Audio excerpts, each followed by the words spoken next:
ಈ ಕಾರ್ಯಕ್ರಮದ ಪ್ರಾಯೋಜಕರು ತೇಜಸ್ವಿನಿ ಆಸ್ಪತ್ರೆ ಮತ್ತು ಶಿಕ್ಷಣ ಸಂಸ್ಥೆಗಳು, ಮಲ್ಲಿಕಟ್ಟೆ, ಮಂಗಳೂರು. ಸಹ ಪ್ರಾಯೋಜಕರು ಸಂತೋಷ್ ರೈಸ್ ಮಿಲ್ಸ್ ರವರ 2 ಸ್ಟಾರ್ ಮತ್ತು ಸಂತೋಷ್ ಬಾಯ್ಲ್ಡ್ ರೈಸ್. ಸದ್ಗುರು ಆಯುರ್ವೇದ ಗ್ರಾಮ್ ಫ್ಲೋರ್ ಸೋಪ್. ಕರ್ನಾಟಕದ ಸ್ವಾದಕ್ಕೆ ವಿಶೇಷವಾಗಿ ಸಂಸ್ಕರಿಸಿದ ಕೆಟಿ ಸ್ಪೆಷಲ್ ಚಹಾ. Nippon paint atom 2 in 1. ಮನೆಯ ಹೊರಗೆ ಒಳಗೆ ಒಂದೇ ಪೇಂಟು, ಕಡಿಮೆ ಬಜೆಟ್ ಅಲ್ಲಿ. ನಿಮ್ಮ ಸಕ್ಸಸ್ ನ ಹೊಸ address Rohan city, Vijay, Mangaluru. Invest in workspaces managed by Vertex. Invest smart. Invest in Mangaluru. Shashi detergent soap ಮತ್ತು ವಾಷಿಂಗ್ ಪೌಡರ್. ಶಶಿ ಇದ್ದಲ್ಲಿ ಕೊಳೆಯ ಮಾತೆಲ್ಲಿ.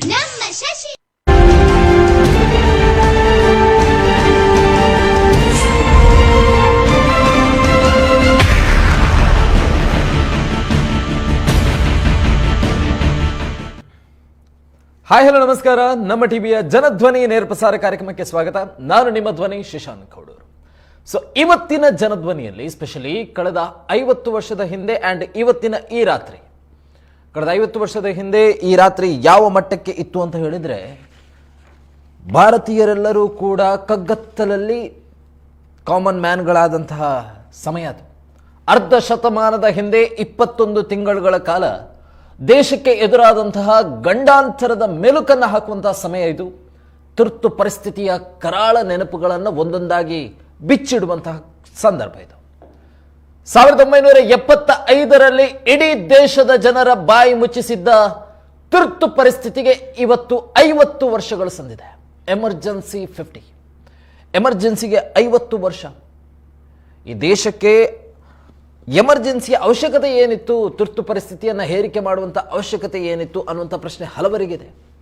ಆಗಿನ ಪ್ರಧಾನಿ ಇಂದಿರಾ ಗಾಂಧಿಯವರ ಶಿಫಾರಸ್ಸಿನ ಮೇರೆಗೆ ರಾಷ್ಟ್ರಪತಿ ಫಕ್ರುದ್ದೀನ್ ಆಲಿ ಅಹ್ಮದ್ರಿಂದ ದೇಶದಲ್ಲಿ ಎಮರ್ಜೆನ್ಸಿಯನ್ನು ಘೋಷಣೆ ಮಾಡಲಾಗಿತ್ತು. ಒಂಥರ ರಬ್ಬರ್ ಸ್ಟ್ಯಾಂಪ್ ಥರ ಆಗಿನ ರಾಷ್ಟ್ರಪತಿಯವರು ಪ್ರಧಾನಮಂತ್ರಿ ಅಂಡರಲ್ಲಿದ್ದಂಥದ್ದು. ಸೊ ಫಕ್ರುದ್ದೀನ್ ಆಲಿ ಅಹ್ಮದ್ ಅವರು ಇಂದಿರಾ ಗಾಂಧಿಯವರ ಮಾತಿನಂತೆ ಆ ಒಂದು ನಿರ್ಧಾರಕ್ಕೆ ಬರ್ತಾರೆ. ರಾತ್ರೋರಾತ್ರಿ 25 ಜೂನ್ 1975ರಿಂದ ಮಾರ್ಚ್ 21, 1977 ತನಕ ಸುಮಾರು 21 ತಿಂಗಳುಗಳ ಕಾಲ ದೇಶದಲ್ಲಿ ತುರ್ತು ಪರಿಸ್ಥಿತಿ ಹೇರಿಕೆ ಮಾಡಲಾಯಿತು. ಕೇಂದ್ರ ಸರ್ಕಾರದ ವಿರುದ್ಧ ಯಾವೊಬ್ಬ ಕೂಡ ಮಾತಾಡುವಂಗಿಲ್ಲ, ಯಾವುದೇ ನಿರ್ಧಾರ ಕೈಗೊಳ್ಳುವಂತಿಲ್ಲ, ಪ್ರತಿಭಟನೆ ಮಾಡುವಂತಿಲ್ಲ, ಏನೂ ಇಲ್ಲ. ಅವರು ಹೇಳಿದ್ದೇ ಒಂದು ನಿಯಮ.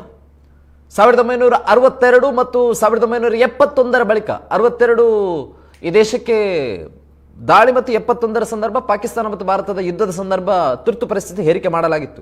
ಅದಾದ ಬಳಿಕ 1975ರಲ್ಲಿ ದೇಶದಲ್ಲಿ 3ನೇ ಬಾರಿಗೆ ತುರ್ತು ಪರಿಸ್ಥಿತಿ ಹೇರಿಕೆ ಮಾಡಿದ್ದು. ಅದು ಕೂಡ ರಾಜಕೀಯ ಉದ್ದೇಶದಿಂದ, ಯಾವುದೋ ಹೊರ ಆಕ್ರಮಣದಿಂದಲ್ಲ. ರಾಜಕೀಯ ಮುಖಂಡರು, ಸಾಮಾಜಿಕ ನಾಯಕರ ಬಂಧನ, ಯಾವುದೇ ಸ್ವಾತಂತ್ರ್ಯಕ್ಕೂ ಕೂಡ ಅವಕಾಶಗಳಿರಲಿಲ್ಲ. ಪತ್ರಿಕಾ ಸ್ವಾತಂತ್ರ್ಯಕ್ಕೂ ವಾಕ್ ಸ್ವಾತಂತ್ರ್ಯಕ್ಕೂ ಕೂಡ.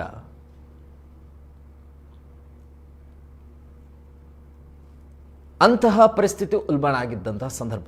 ಸುಮಾರು 1.40 ಲಕ್ಷಕ್ಕೂ ಹೆಚ್ಚು ಜನಸಾಮಾನ್ಯರು, 35,000ಕ್ಕೂ ಹೆಚ್ಚು ಮಂದಿ ಮೀಸಾ ಕಾಯ್ದೆಯಡಿ ಮತ್ತು 200ಕ್ಕೂ ಅಧಿಕ ಪತ್ರಕರ್ತರು ಕೂಡ ಬಂಧನ ಆಗಿದ್ದರು. ಅಂದರೆ ಸರ್ಕಾರದ ವಿರುದ್ಧ ಯಾವೊಬ್ಬ ಪತ್ರಕರ್ತ ಕೂಡ ತನ್ನ ಪತ್ರಿಕೆಯಲ್ಲಿ ಬರೆಯೋಂಗಿಲ್ಲ, ಮೀಡಿಯಾಗಳಲ್ಲಿ ತೋರಿಸೋಂಗಿಲ್ಲ. ನೀವೇನು ವಿಷಯ ಪಬ್ಲಿಸಿಟಿ ಮಾಡ್ತೀರಾ ಅಥವಾ ಪಬ್ಲಿಕ್ ಮಾಡ್ತೀರಾ, ಪ್ರಿಂಟ್ ಮಾಡ್ತೀರಾ, ಅದನ್ನು ಮೊದಲು ಸರ್ಕಾರದ ಗಮನಕ್ಕೆ ತರಬೇಕು. ಅವ್ರು ಓಕೆ ಅಂದರೆ ಮಾತ್ರ ಅದು ಪ್ರಿಂಟ್ ಆಗುತ್ತೆ, ಅಲ್ಲ ಅಂತ ಹೇಳಿದರೆ ಅದು ಕಸದ ಬುಟ್ಟಿಗೆ. ಅಂಥ ಪರಿಸ್ಥಿತಿ, ಪತ್ರಿಕಾ ಸ್ವಾತಂತ್ರ್ಯಕ್ಕೂ ಕೂಡ ಧಕ್ಕೆ ತರುವಂಥ ಸ್ಥಿತಿ 50 ವರ್ಷದ ಹಿಂದೆ ಸೃಷ್ಟಿಯಾಗಿತ್ತು. ಅಂದು ನರಕ ಯಾತನೆ ಅನುಭವಿಸಿದವರು ಇವತ್ತು ನಮ್ಮ ಟಿವಿ ಸ್ಟುಡಿಯೋದಲ್ಲಿ ತಮ್ಮ ಕರಾಳ ನೆನಪುಗಳ ಮೆಲುಕಿನ ಜೊತೆಗೆ ಇವತ್ತಿನ ಕಾರ್ಯಕ್ರಮದಲ್ಲಿ ಜಾಯ್ನ್ ಆಗೋದಕ್ಕಿದ್ದಾರೆ. ದೇಶಕ್ಕೆ ಕಪ್ಪು ಚುಕ್ಕೆಯಾಗಿರುವಂತಹ ತುರ್ತು ಪರಿಸ್ಥಿತಿ ಅದು. ಅಂತಹ ಕಪ್ಪು ಚುಕ್ಕೆಯನ್ನು ತರೋದಕ್ಕೆ ಆಗಿನ ಪ್ರಧಾನಮಂತ್ರಿ ಆಗಿರುವಂತಹ ಇಂದಿರಾ ಗಾಂಧಿಯವರು ಆ ನಿರ್ಧಾರಕ್ಕೆ ಬಂದದ್ದಾದರೂ ಯಾಕೆ, ಅವತ್ತು ನಡೆದಿದ್ದಾದರೂ ಏನು? ಜೂನ್ 25, 1975ರಂದು ಈ ದೇಶದಲ್ಲಿ ಅಂತಹ ಪರಿಸ್ಥಿತಿ ಯಾಕೆ ಸೃಷ್ಟಿಯಾಯಿತು? ತಮ್ಮ ರಾಜಕೀಯ ಲಾಭಕ್ಕಾಗಿ ಸಂವಿಧಾನದ ಬಗೆಗೆ ಮಾತಾಡುವವರೇ ಸಂವಿಧಾನದ ಕತ್ತು ಹಿಸುಕಿ ಹಕ್ಕನ್ನು ಕಸಿದುಕೊಂಡ್ರ? ಹಾಗಾದರೆ ಸರ್ವೇ ಸಾಮಾನ್ಯವಾಗಿ ಮೂಡುವಂಥ ಪ್ರಶ್ನೆ. ಕಳೆದ 50 ವರ್ಷಗಳಿಂದ ಈ ವಿಚಾರಕ್ಕೆ ಸಂಬಂಧಪಟ್ಟಂತೆ ಕಾಂಗ್ರೆಸ್ನ ಯಾವೊಬ್ಬ ನಾಯಕರು ಕೂಡ ತುಟಿ ಬಿಚ್ಚೋದಾಗಿರಲಿ ಅಥವಾ ಉತ್ತರವನ್ನು ನೀಡುವಂಥ ಪ್ರಯತ್ನವನ್ನು ಮಾಡ್ತಾ ಇಲ್ಲ. ಈಗ ಸಂವಿಧಾನದ ಪುಸ್ತಕಗಳನ್ನು ಕೈಯಲ್ಲಿಟ್ಕೊಂಡು ಸಂವಿಧಾನ ಅಧೋಗತಿಗೆ ತಲುಪಿದೆ ಅಂತ ಹೇಳಿ ಬಾಯಿ ಬಡ್ಕೊಳ್ಳುವಂಥ ನಾಯಕರುಗಳು ಕಳೆದ 50 ವರ್ಷದ ಹಿಂದೆ ಅವರ ಅಜ್ಜ ಅಜ್ಜಿ ಏನು ಮಾಡಿದ್ರು ಅನ್ನುವಂಥ ವಿಚಾರಕ್ಕೆ ಯಾರೂ ಉತ್ತರ ಕೊಡೋದಿಲ್ಲ. ಅರ್ಧ ಶತಮಾನದ ಹಿಂದೆ 21 ತಿಂಗಳುಗಳ ಕಾಲ ನಡೆದಿರುವಂಥ ಘಟನೆ ಅದು. ಇಡೀ ವಿಶ್ವದ ಎದುರುಗಡೆ ಭಾರತ, ಈಗ ನಾವು ಹೇಳ್ತೀವಿ ಕೆಲವೊಂದು ವಿಚಾರಕ್ಕೆ ಭಾರತ ತಲೆ ತಗ್ಗಿಸುವಂಥ ಕೆಲಸ ಮಾಡ್ತಾ ಇದೆ, ಹಂಗೆ ಹಿಂಗೆ ಅಂತ ಹೇಳಿ ಪುಂಕ್ತೀವಿ ನಾವು. ಬಟ್ ಅವತ್ತೇನಾಗಿತ್ತು? ಕೆಲವರಿಗೆ ಪ್ರಶ್ನೆಗಳಿರ್ಬೋದು, 50 ವರ್ಷದ ಹಿಂದೆ ಕಥೆರಿ, ಈಗ ಯಾಕೆ ಮತ್ತೆ ಅದನ್ನು ತೆಗಿತಾ ಇದ್ದೀರಿ ಅಂತ ಹೇಳಿ. ಇದು ಎಲ್ಲೋ ದಿಲ್ಲಿಯಲ್ಲಿ ಆಗಿರುವಂಥ ಘಟನೆ ಅಲ್ಲ. ಪ್ರತಿಯೊಂದು ಹಳ್ಳಿಯಲ್ಲೂ ಕೂಡ ಭಾರತದ ರಾಜಕೀಯಕ್ಕೋಸ್ಕರ, ಕೇವಲ ಒಬ್ಬ ವ್ಯಕ್ತಿಯ ಸ್ವಾರ್ಥ ರಾಜಕೀಯಕ್ಕೋಸ್ಕರ ಇಡೀ ದೇಶ ಕಂಡಂತಹ ಕರಾಳ ವಿಚಾರವನ್ನು ಬಿಚ್ಚಿಡುವಂಥ ಒಂದು ಸಮಯ. ಇವತ್ತಿನ ಈ ವೇದಿಕೆಯಲ್ಲೂ ಕೂಡ ಹಿರಿಯರಿದ್ದಾರೆ. ಅವರನ್ನು ಈ ಹೊತ್ತಿನಲ್ಲಿ ಕೂಡ ಕರೆಸಿರುವಂಥ ಉದ್ದೇಶ ಒಂದೇ, ಮುಂದಿನ ಪೀಳಿಗೆಗಾದರೂ ಕೂಡ ಗೊತ್ತಾಗಲಿ ಈ ದೇಶದಲ್ಲಿ ಎಂಥ ಅವ್ಯವಸ್ಥೆ ಸೃಷ್ಟಿಯಾಗಿತ್ತು, ಎಂಥ ಅರಾಜಕತೆ ಸೃಷ್ಟಿಯಾಗಿತ್ತು ಅಂತ ಹೇಳಿ ಮುಂದಿನ ಪೀಳಿಗೆಗೂ ಗೊತ್ತಾಗಲಿ. 50 ವರ್ಷ ಆಗಿದೆ. ಈ 50 ವರ್ಷದ ಹಿಂದೆ ನಮ್ಮ ಹಿರಿಯರು ಯಾವ ರೀತಿಯಾದಂಥ ನೋವನ್ನು ಅನುಭವಿಸಿದ್ರು. ಜೂನ್ 25, 1975 ಅನ್ನುವಂಥದ್ದು ಭಾರತಕ್ಕೆ ಯಾಕೆ ಅಷ್ಟು ಕೂಡ ಕರಾಳ ದಿನ? ನಾವು ಯಾವುದ್ಯಾವುದೋ ದಿನವನ್ನು ಆಚರಿಸ್ತೀವಿ, ಕರಾಳ ದಿನ ಹಾಗೆ ಹಿಂಗೆ ಅಂಥೇಳಿ ಸ್ಟೇಟಸ್ ಹಾಕ್ಕೊಳ್ತೀವಿ. ಬಟ್ ಇವತ್ತು ನಿಜಕ್ಕೂ ಕೂಡ ಭಾರತ ಕರಾಳ ದಿನವನ್ನು ಆಚರಿಸಬೇಕಾದಂಥ ಅವಶ್ಯಕತೆ ಇದೆ. ಯಾಕಂತ ಹೇಳಿದ್ರೆ ಏನೂ ತಪ್ಪು ಮಾಡದಂತಹ ಸುಮಾರು 1.5 ಲಕ್ಷದಷ್ಟು ಜನಸಾಮಾನ್ಯರ ಬಂಧನ ಆಗುತ್ತೆ, ಎಷ್ಟೋ ಜನರ ಹತ್ಯೆಗಳಾಗುತ್ತೆ. ಕಳೆದ ವರ್ಷವೂ ಕೂಡ ನಾವು ಈ ಕಾರ್ಯಕ್ರಮವನ್ನು ಮಾಡಿದಂಥ ಸಂದರ್ಭದಲ್ಲಿ ಅನೇಕ ಹಿರಿಯರು ನಮ್ಮ ಜೊತೆ ಕಾರ್ಯಕ್ರಮದಲ್ಲಿ ಜಾಯ್ನ್ ಆಗಿದ್ದರು. ಅವರು ಕೂಡ ಹೇಳ್ತಾ ಇದ್ರು, ಯಾರದ್ದೋ ಬಂಧನಕ್ಕೋಸ್ಕರ ಯಾರನ್ನು ಬಂಧನ ಮಾಡಬೇಕು ಅಥವಾ ಅವರನ್ನು ಅರೆಸ್ಟ್ ಮಾಡಬೇಕು ಅನ್ನುವಂಥ ನಿಟ್ಟಿನಲ್ಲಿ ಪೊಲೀಸರು ಮನೆಗೆ ನುಗ್ಗಿ ಎತ್ತಾಕೊಂಡು ಹೋಗ್ತಾ ಇದ್ರು. ಅಂಥ ಸಂದರ್ಭದಲ್ಲಿ ಅವರು ಹುಡುಕುವಂಥ ವ್ಯಕ್ತಿ ಮನೆಯ ಒಳಗಡೆ ಇಲ್ಲ ಅಂತ ಹೇಳುವಾಗ ಆ ಮನೆಯಲ್ಲಿ ಅಳ್ತಾ ಇದ್ದಂಥ ಕಂದಮ್ಮಗಳನ್ನು ಕಾಲಲ್ಲಿ ಹಿಡಿದು ನೆಲಕ್ಕೆ ಬಡಿದಿರುವಂಥ ಘಟನೆ ಇದೇ ಮಂಗಳೂರಲ್ಲಿ ನಡೆದಿದೆ ಅನ್ನುವಂಥ ಕಥೆಯನ್ನು ಕೂಡ ಕಳೆದ ವರ್ಷದ ಅನೇಕ ಹಿರಿಯರು ಬಿಚ್ಚಿಡ್ತಾ ಇದ್ರು. ಆ ಸಂದರ್ಭದಲ್ಲಿ ತುರ್ತು ಪರಿಸ್ಥಿತಿಯ ಸಂದರ್ಭದಲ್ಲಿ ಹೋರಾಟ ಮಾಡಿದ ಹೋರಾಟಗಾರ ಅಂತ ಅನೇಕ ಕಥೆಗಳಿದೆ ರೀ. ಇದು ಕೇವಲ ಒಂದು ಸಣ್ಣ ಕಥೆ ಅಂತ ಹೇಳ್ಬೋದು. ಇದಕ್ಕೂ ಮಿಗಿಲಾದಂತಹ ಕರಳು ಹಿಂಡುವಂಥ ಕಥೆಗಳು ಆ ಸಂದರ್ಭದಲ್ಲಿ ಆಗಿದೆ ಕರಾವಳಿಯಲ್ಲಿ. ಅದನ್ನೊಂದು ಬಿಚ್ಚಿಡುವಂತಹ ಸಣ್ಣ ಪ್ರಯತ್ನ ಇವತ್ತು. ಸೊ ನಮ್ಮ ಜೊತೆ ವಿಶೇಷ ಅತಿಥಿಗಳಾಗಿ ಹಿರಿಯರಾಗಿ ನಮ್ಮ ಜೊತೆ ಇರುವಂಥವರು ಮಟ್ಟಾರು ವಿಠಲ್ ಕಿಣಿ ಅವರು ನಮ್ಮ ಜೊತೆ ಇದ್ದಾರೆ. ತುರ್ತು ಪರಿಸ್ಥಿತಿಯ ಸಂದರ್ಭದಲ್ಲಿದ್ದಂಥ ಹೋರಾಟಗಾರರು. ಸರಿ, ಕಾರ್ಯಕ್ರಮಕ್ಕೆ ಸ್ವಾಗತ. ತಮಗೆ ಕ್ಷಮೆ ಇರಲಿ, ಈ ಹೊತ್ತಿನಲ್ಲೂ ಕೂಡ ನಮ್ಮ ಕಾರ್ಯಕ್ರಮಕ್ಕೆ ನಿಮ್ಮನ್ನು ಕರೆಸಿದ್ದೇವೆ. ಕಾರಣ ಒಂದೇ, ಮುಂದಿನ ಪೀಳಿಗೆಗೂ ಕೂಡ ತಾವು ಪಟ್ಟಿರುವಂಥ ನೋವು ಮತ್ತು ಆ ಸಂದರ್ಭದಲ್ಲಿ ಏನಾಗಿತ್ತು ಅನ್ನುವಂಥ ನೈಜ ಚಿತ್ರಣ ಜನರ ಮುಂದೆ ಇಡುವಂಥ ಒಂದು ಸಣ್ಣ ಪ್ರಯತ್ನಕ್ಕೋಸ್ಕರ ಮಾತ್ರ. ಹಾಗೆಯೇ ಇನ್ನೋರ್ವರಾಗಿ ನಮ್ಮ ಜೊತೆ ಭಾರತಿ ಭಟ್ ಅವರು ಕೂಡ ಇದ್ದಾರೆ. ಅವರು ಕೂಡ ತುರ್ತು ಪರಿಸ್ಥಿತಿಯ ಸಂದರ್ಭದಲ್ಲಿ ಇದ್ದಂಥ ಹೋರಾಟಗಾರರು. ಮೇಡಮ್, ತಮಗೂ ಕೂಡ ಕಾರ್ಯಕ್ರಮಕ್ಕೆ ಸ್ವಾಗತ. ಹಾಗೆಯೇ ಬಿಜೆಪಿಯಿಂದ ವಕ್ತಾರರಾಗಿ ನಮ್ಮ ಜೊತೆ ಅರುಣ್ ಶೆಟ್ ಅವರು ಕೂಡ ಕಾರ್ಯಕ್ರಮದಲ್ಲಿ ಜಾಯ್ನ್ ಆಗಿದ್ದಾರೆ. ಸರ್, ತಮಗೂ ಕೂಡ ಈ ಕಾರ್ಯಕ್ರಮಕ್ಕೆ ಸ್ವಾಗತ. ಎಸ್ ಅರುಣ್ ಸರ್, ಮೊದಲನೇದಾಗಿ ಅವರ ಜೊತೆ ಮಾತಾಡೋಣ. ಅದಕ್ಕಿಂತ ಮುಂಚೆ ತಾವು ಹೇಳೋದಾದರೆ 50 ವರ್ಷದ ಹಿಂದಿನ ಆ ಒಂದು ಕರಾಳತೆಯನ್ನು ಕರಾವಳಿ ಜನತೆ ಕನಸು ಮನಸ್ಸಲ್ಲೂ ಕೂಡ ಊಹಿಸೋದಕ್ಕೆ ಸಾಧ್ಯ ಇಲ್ಲ, ಆ ಕಥೆ ಏನು ಅಂತ ಹೇಳಿ ಗೊತ್ತಾದಾಗ. ಬಟ್ ಆದರೂ ಕೂಡ ಅವರಿಗೆ ತಿಳಿಸುವಂತಹ ಸಣ್ಣ ಪ್ರಯತ್ನವನ್ನು ಮಾಡುವಂತಹ ಕಾರ್ಯಕ್ರಮ ಇದು. ಸೊ ಮೊದಲಾಗಿ ಹೇಳೋದಾದರೆ ತಮ್ಮ ಫಸ್ಟ್ ರಿಯಾಕ್ಷನ್. ನನಗಂತೂ ಆ ದಿನಗಳಲ್ಲಿ ಬದುಕಿ ಅದನ್ನು ನೋಡಿ ವೀಕ್ಷಿಸಿ ಅನುಭವಿಸುವಂತಹ ಅಥವಾ ಹೋರಾಟವಂತೂ ಮಾಡುವಂಥ ಅವಕಾಶ ಇದ್ದಿರಲಿಲ್ಲ. ಆದರೆ ಅದರ ಕಥೆಗಳನ್ನು ಕೇಳಬೇಕಾದ್ರೆ ನಾನು ಪ್ರತಿ ಸತಿ ಕಣ್ಣಲ್ಲಿ ನೀರು ಹಾಕಿದ್ದೆ. ಹಾಗೆಯೇ ಇವತ್ತು ಕಾರ್ಯಕ್ರಮಕ್ಕೆ ಬರಬೇಕಾದ್ರೆ ನಮ್ಮ ತಂದೆಯವರ ಹತ್ರ ಕತೆ ಕೇಳಬೇಕಾದ್ರೆ ತಂದೆಯವರು ಯಾವತ್ತು ತಾವು ಮಾಡಿದ ಕೆಲಸವನ್ನು ನನಗೆ ಹೇಳಿದಿಲ್ಲ. ನಮ್ಮ ತಂದೆಯವರು ಶ್ರೀ ಗಜಾನನ್ ಶೇಟ್ ಅಂತ, ಅವರು ಒಂದು ವಿಷಯ ಹೇಳಿದರು. ಈ ಪತ್ರಿಕಾ ಸ್ವಾತಂತ್ರ್ಯವನ್ನು ಸಂಪೂರ್ಣವಾಗಿ ಹರಣ ಮಾಡಿದ ಮೇಲೆ ಜನತೆಗೆ ತಿಳಿಸುವುದು ಹೇಗೆ, ಕಹಳೆ ಪತ್ರಿಕೆಗಳನ್ನು ಹಾಕುವಂಥದ್ದು ಇಂಥದ್ದೆಲ್ಲ ಮಾಡ್ತಿದ್ರು, ಗೋಡೆ ಬರಹಗಳನ್ನು ಬರೆಯುವಂಥದ್ದಿತ್ತು. ಮತ್ತು ತಂದೆಯವರಿಗೆ ಪೋಸ್ಟರ್ಗಳನ್ನು ಹಚ್ಚುವಂಥದ್ದು, ಒಂದು ಟೀಮ್ ಮಾಡಿಕೊಂಡು ಅಲ್ಲಲ್ಲಿ ಪೋಸ್ಟರ್ಗಳನ್ನು ಹಚ್ಚಬೇಕು, ಮತ್ತೆ ಬಂದು ಅದನ್ನು ಹರಿದು ಹಾಕೋರು ಪೊಲೀಸರು. ಆದರೆ ಈ ಪೋಸ್ಟರ್ಗಳನ್ನು ಹಚ್ಚಬೇಕಾದ್ರೆ ಅಷ್ಟೊತ್ತಿಗೆ ಪೊಲೀಸರ ರೈಡ್ ಆಯ್ತಲ್ಲಿ. ತಂದೆಗೆ ಕೊಟ್ಟ ಕೆಲಸವನ್ನು ಪೂರ್ತಿಯಾಗಿ ಮುಗಿಸದೆ ಇವತ್ತಿನವರೆಗೂ ಸಮಾಧಾನ ಇಲ್ಲ. ಆದರೆ ಹಚ್ತಾ ಇರಬೇಕಾದ್ರೆ ಪೊಲೀಸ್ ರೈಡ್ ಆಗ್ತಾ ಇದ್ದು, ದೂರದಿಂದ ಬಂತು ವಿಷಯ, ಪೊಲೀಸರು ಬರ್ತಾ ಇದ್ದಾರೆ, ಇನ್ನೇನು ಹತ್ತಿರ ಬರ್ತಾ ಇದ್ದಾರೆ ಅಂತ ಹೇಳಿದಾಗ ತಂದೆಯೊಟ್ಟಿಗೆ ಎದ್ದಕ್ಕಂಥ ಸಂಗಡಿಗರು ಯಾಕೆ ಸುಮ್ಮನೆ ಜೈಲಿಗೆ ಹೋಗಿ ಸಾಯೋದು ಅಂತ ಹೇಳಿ ಕೆಲವರಲ್ಲಿಂದ ಓಡಿ ಹೋದರು. ಅದು ಸರಿಯೂ ಕೂಡ. ಮತ್ತು ಇನ್ನಷ್ಟು ಪೋಸ್ಟ್. ಆದರೆ ತಂದೆ ಪೋಸ್ಟರ್ ಹಚ್ತಾ ಇದ್ರು. ಇನ್ನೇನು ಹತ್ತಿರ ಬರಬೇಕು ಅಂತ ಹೇಳಿದ ಕೂಡಲೇ ಒಂದು ಹೆಗಲಲ್ಲಿ ಶಾಲಿತ್ತು, ಅದನ್ನು ಮುಂಡಾಸನ್ನು ಕಟ್ಕೊಂಡು ಅಲ್ಲೇ ಕೂತ್ಕೊಂಡು ಬಿಟ್ರು.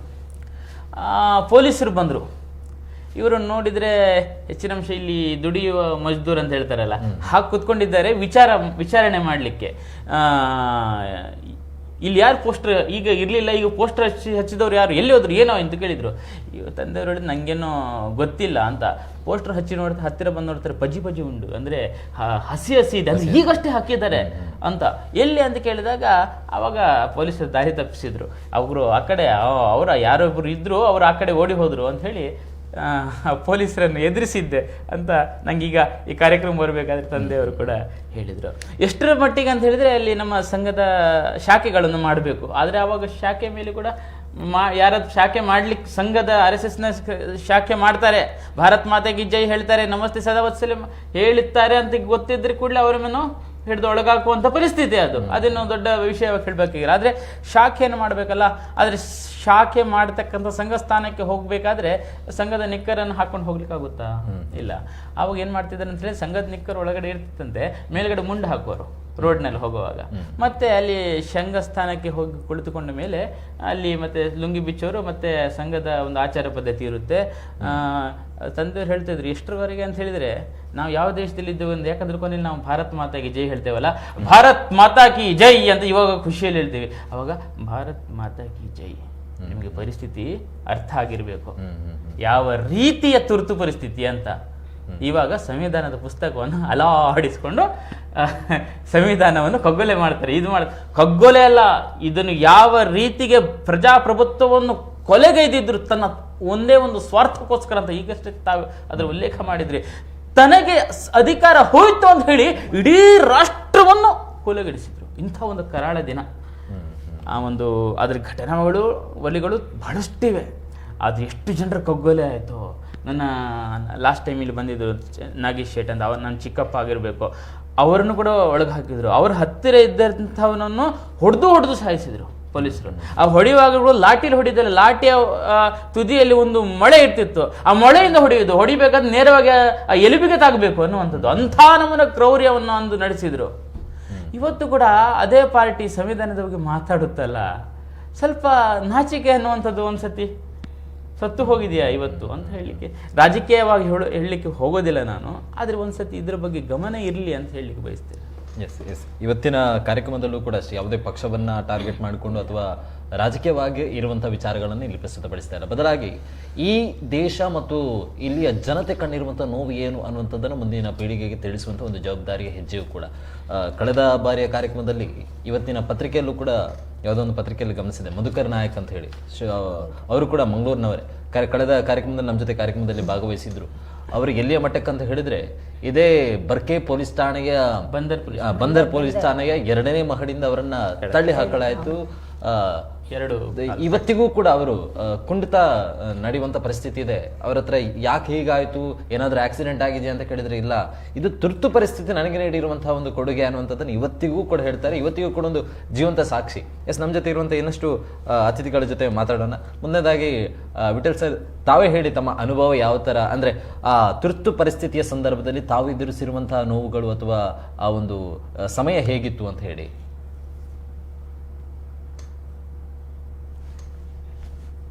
ವಿಠಲ್ ಸರ್. ವಿಠಲ್ ಮ್ಯಾಮ್, ನಿಮ್ಮ ಅಭಿಪ್ರಾಯಗಳು ಇದೆ ಏನು ಅಂತ ಈ ತುರ್ತು ಪರಿಸ್ಥಿತಿ ಸಂದರ್ಭದಲ್ಲಿ? ತುರ್ತು ಪರಿಸ್ಥಿತಿಯಲ್ಲಿ ಭಯಂಕರ ನಮೂನೆ ಒಂದು ಜನರನ್ನು ಮಂಗ ಮಾಡಿದ ರೀತಿಯಲ್ಲಿ ನೋಡಿದರೆ ನಮಗೆ ಭಾಳ ಅತ್ಯಂತ ದುಃಖವಾಗ್ತದೆ. ಏನೇ ಇರಲಿ, ನಾನು ತುರ್ತು ಪರಿಸ್ಥಿತಿಯಲ್ಲಿ ನಾನೇನು ಜೈಲಿಗೆ ಏನು ಹೋಗಲಿಲ್ಲ, ಆದರೆ ತುರ್ತು ಪರಿಸ್ಥಿತಿಯಲ್ಲಿ ನಮ್ಮ ಅಂಡರ್ಗ್ರೌಂಡ್ ಯಾರಿದ್ದಾರೋ ಅವರೆಲ್ಲ ನಮ್ಮ ಮನೆಗೆ ಬಂದು ನಮ್ಮ ಯಾವಾಗ 12 ಗಂಟೆ ಬರಲಿಲ್ಲ, ಯಾವಾಗ ಬಂದರೂ ಬಂದು ಹೋಗ್ತಿದ್ರು. ಇದು ನನ್ನ ಅಳಿದ ಸೇವೆ, ತುರ್ತು ಸಭೆಯಲ್ಲಿ ಮಾಡಿದ ನನ್ನ ಸೇವೆ ಅಷ್ಟೇ. ಮತ್ತೆ ಎಷ್ಟು ಮಾತ್ರ ಅಲ್ಲ, ನನ್ನ ಆತ್ಮೀಯರಾದ MP ನಮ್ಮ PR ಶೆಣೆನ್ ಅಂತ ಹೇಳಿ ಉಡುಪಿಯವರು ಪಟ್ಬಿದ್ದಾರೆ, ಅವರು ನನ್ನ ಅತ್ಯಂತ ಆತ್ಮೀಯರು. ಅವರಿಗೆ ನಾನು ಯಾಕೆ ಅಂತ ಹೇಳಿದೆ ಅಂತ ಹೇಳಿದರೆ, ನಾನು ನಮ್ಮ ಜೈಲಿನಿಂದ ನನಗೆ ಪತ್ರಗಳು ಬಂದಾಗ ನಾನು ಅವರ ಹತ್ರ ಹೋಗಿ ಈ ರೀತಿಯಲ್ಲಿ ಮಾಡಿದ್ರೆ ನಿಮಗೆ ಮನುಷ್ಯತ್ವವೇ ಇಲ್ವೋ ಅಂತ ಪ್ರಶ್ನೆ ಮಾಡಿದಾಗ ಅವರು ಹೇಳಿದರು, ಕಾಂಗ್ರೆಸ್ನಲ್ಲೇ ತುಂಬ ಜನ ತುರ್ತು ಪರಿಸ್ಥಿತಿಗೆ ವಿರೋಧ ಇದ್ದಾರೆ. ನಾನು ಸಂಪೂರ್ಣವಾಗಿ ನಾನು ಹೇಳ್ತೇನೆ, ಆ ಸಮಯದಲ್ಲಿ ಚಂದ್ರಶೇಖರ್ ಮತ್ತು ಇವರೆಲ್ಲ ಪರಿಸ್ಥಿತಿ ಒಪ್ಪೋನಾಗಿ ಹೇಳಿದ್ದಾರೆ. ಇಂದಿರಾ ಗಾಂಧಿ ಇವರನ್ನು ಕರೆದು ಕೇಳಿದ್ರಂತೆ, ನಾನು ಇದು ಯಾವುದು ತುರ್ತು ಪರಿಸ್ಥಿತಿಗೆ ನಾನು ಖಂಡಿತವಾಗಿ ವಿರೋಧ ಮಾಡ್ತೇನೆ, ಆದರೆ ನಾನು ಬಾಕಿನ ಲೀಡರ್ ಹಾಗೆ ನಾನೇನು ಪ್ರೆಸ್ ಕಾನ್ಫರೆನ್ಸ್ ಇದೆಲ್ಲ ಮಾಡಲಿಲ್ಲ. ನಾನು ಈಗಲೂ ನಾನು ಹಾಗೆ ಹೇಳ್ತೇನೆ ಅಂತ ಹೇಳಿದರೆ ಅವರ ಆ ಧೈರ್ಯ ಏನು ಉಂಟು ಅದು ನಾನು ಅಪ್ರಿಷಿಯೇಟ್ ಮಾಡ್ತೇನೆ. ಅವರು ಹೇಳಿದರು, ನಾನು ಏಕೆಂತ ಹೇಳಿದರೆ ಏನು ಇರಲಿ ಏನಿಯರೇ ಇನ್ನು 2-3 1 ತಿಂಗಳೊಳಗೆ ಇವರಿಗೆ ತುರ್ಪಡಿಸಿ ಡಿಕ್ಲೇರ್ ಮಾಡಿಯೇ ಮಾಡ್ತಾರೆ. ಯಾಕಂತ ಹೇಳಿದರೆ ಇಡೀ ಲೋಕದಲ್ಲಿ ಪ್ರೆಷರ್ ಬಂದ ಮೇಲೆ ನಮ್ಮ ಇಂದಿರಾ ಗಾಂಧಿ ಮೇಲೆ ಪ್ರೆಷರ್ ಹಾಕಿದ ದೃಷ್ಟಿಯಿಂದ ಅವರು ಅದು ಮಾಡ್ತಾರೆ ಅಂತ ಹೇಳಿ ಅವರು ಧೈರ್ಯದಿಂದ ಹೇಳಿದರೆ ಅದೇ ರೀತಿ ಆಯಿತು. ಇಷ್ಟು ಮಾತ್ರ ಅಲ್ಲ, ಮೃತ್ಯು ಪರಿಸ್ಥಿತಿಯಲ್ಲಿ ಎಲ್ಲ ನಮ್ಮ ಸತ್ಯಾಗ್ರಹಿಗಳು ಹೋಗುವಾಗ ನಮ್ಮ ಲಾಸ್ಟ್ ಬ್ಯಾಚ್ ಅಂತ ಹೇಳಿದರೆ ನಮ್ಮ ನನಗೆ ಅವರ ಹೆಸರು ಶಾರದಾಚಾರ್ಯವರು ಲಾಸ್ಟ್ ಬ್ಯಾಚ್. ನಾನು ಏನು ಮಾಡಿದೆ ಅಂತ ಹೇಳಿದರೆ ಸೀದಾ ಉಡುಪಿಗೆ ಹೋಗಿ ಅವರ ರಂಗನಾಥ್ ಸೇಣಿ ಅವ್ರ ಹತ್ರ ಮಾತಾಡಿ, ನೋಡಿ ಇದು ಇಲ್ಲಿ ಹೆಂಗಸರು ಪೊಲೀಸ್ ಯಾರಿಲ್ಲ, ಆದ್ದರಿಂದ ನೀವು ಒಂದು ದಯಮಾಡಿ ಡಿ.ಸಿಗೆ ಮತ್ತು ಹೇಳಿ ಅವರಿಗೇನು ಯಾವುದೇ ರೀತಿಯಲ್ಲಿ ತೊಂದರೆ ಮಾಡದ ಹಾಗೆ ಮಾಡಬೇಕು ಅಂತ ಹೇಳಿದಕ್ಕೆ ಇಮಿಡಿಯೇಟ್ ಕೂಡಲೇ ಅವರು ಡಿ.ಸಿಗೂ ಮತ್ತು ಇವರಿಗೂ ಫೋನ್ ಮಾಡಿ ಹೇಳಿದರು. ಆ ಸಮಯದಲ್ಲಿ ಇಡೀ ನಮ್ಮ ಮಂಗಳೂರು ತಿರುಗಿ ಅವರು ಹೋದರು, ಏನು ಮಾಡಲಿಲ್ಲ ಅವರಿಗೆ ಮತ್ತೆ ಅರೆಸ್ಟ್ ಮಾಡಿದರು. ಇದು ಯಾಕಂತ ಹೇಳ್ತೇನೆ ಅಂತ ಹೇಳಿದರೆ ನಮಗೂ ಮತ್ತು ಅವರಿಗೆ ಒಂದು ಬಾಂಧವ್ಯ ಏನಿತ್ತು ಅವರಿಗೆ. ಅಷ್ಟು ಮಾತ್ರ ಅಲ್ಲ, ಯಾಕಂತ ಹೇಳಿದರೆ ನಮ್ಮ ಇಡೀ ಇತಿಹಾಸದಲ್ಲಿ ನಮ್ಮ 57ನೇ ಇಸ್ವಿಯಲ್ಲಿ ನಮ್ಮ ಜನರಲ್ ಸೆಕ್ರೆಟರಿ ದೀನ್ ದಯಾಳ್ ಉಪಾಧ್ಯಾಯರು ಉಡುಪಿಗೆ ಬಂದಾಗ ನಾನು ಇದೇ B.R. ಶೆಣಿಯವರನ್ನು ಎಲ್ಲ ವಿವಿಧ ಪಾರ್ಟಿಗಳ ಜನರನ್ನು ಒಟ್ಟುಗೂಡಿಸಿ ಅವರನ್ನು ಚೇರ್ಮನ್ ಮಾಡಿ ನಮ್ಮ ಅಧ್ಯಕ್ಷತೆಯನ್ನು ಸ್ವಾಗತ ಸಮಿತಿಯ ಅಧ್ಯಕ್ಷರನ್ನಾಗಿ ಮಾಡಿ ನಾನು ನಮ್ಮ ದೀನ್ ದಯಾಳ್ ಉಪಾಧ್ಯಾಯರನ್ನು ನಾವು ಸ್ವಾಗತಿಸಿದ್ದೇವೆ. ಆಗ ಎಲ್ರಿಗೂ ಬಹಳ ಆಶ್ಚರ್ಯ ಆಯಿತು. ಯಾಕಂತೇಳಿ ಕಾಂಗ್ರೆಸ್ ಲೀಡರು ಇದನ್ನು ಹೇಗೆ ಮಾಡಿದರು ಅಂತ ಹೇಳಿ. ಆದರೆ ಆ ಪ್ರಶ್ನೆ ಇದು ನಾನು ಅವರು ಸಹ ಕೇಳಿದರು. ನಾನು ಹೇಳಿದೆ, ನಿಮಗೆ ಒಂದು ಇಷ್ಟು ದೊಡ್ಡ ಆಪರ್ಚುನಿಟಿ ಇದು, ಒಬ್ಬ ದೊಡ್ಡ ವ್ಯಕ್ತಿ ಬಂದಾಗ ಅವರನ್ನು ಸ್ವಾಗತ ಮಾಡುವ ಏನೇ ನೀವು ದೇಶಕ್ಕೋಸ್ಕರ ಮಾಡುತ್ತೇವೆ, ಅವರು ಕೂಡ ನಾವು ಸಹ ಅದನ್ನೇ ಮಾಡ್ತೇವೆ, ನೀವು ಆ ಸಾಲಿನಲ್ಲಿ ಹೋಗ್ತೇವೆ, ನಾವು ಈ ಸಾಲಿನಲ್ಲಿ ಹೋಗ್ತೇವೆ ಅಷ್ಟೇ ಅಂತ ಹೇಳಿ ಅವರಿಗೆ ಚರ್ಚೆ ಮಾಡಿ ಇದು ಮಾಡಿ ಹೇಳಿ ಅವರು ಇಮಿಡಿಯೇಟ್.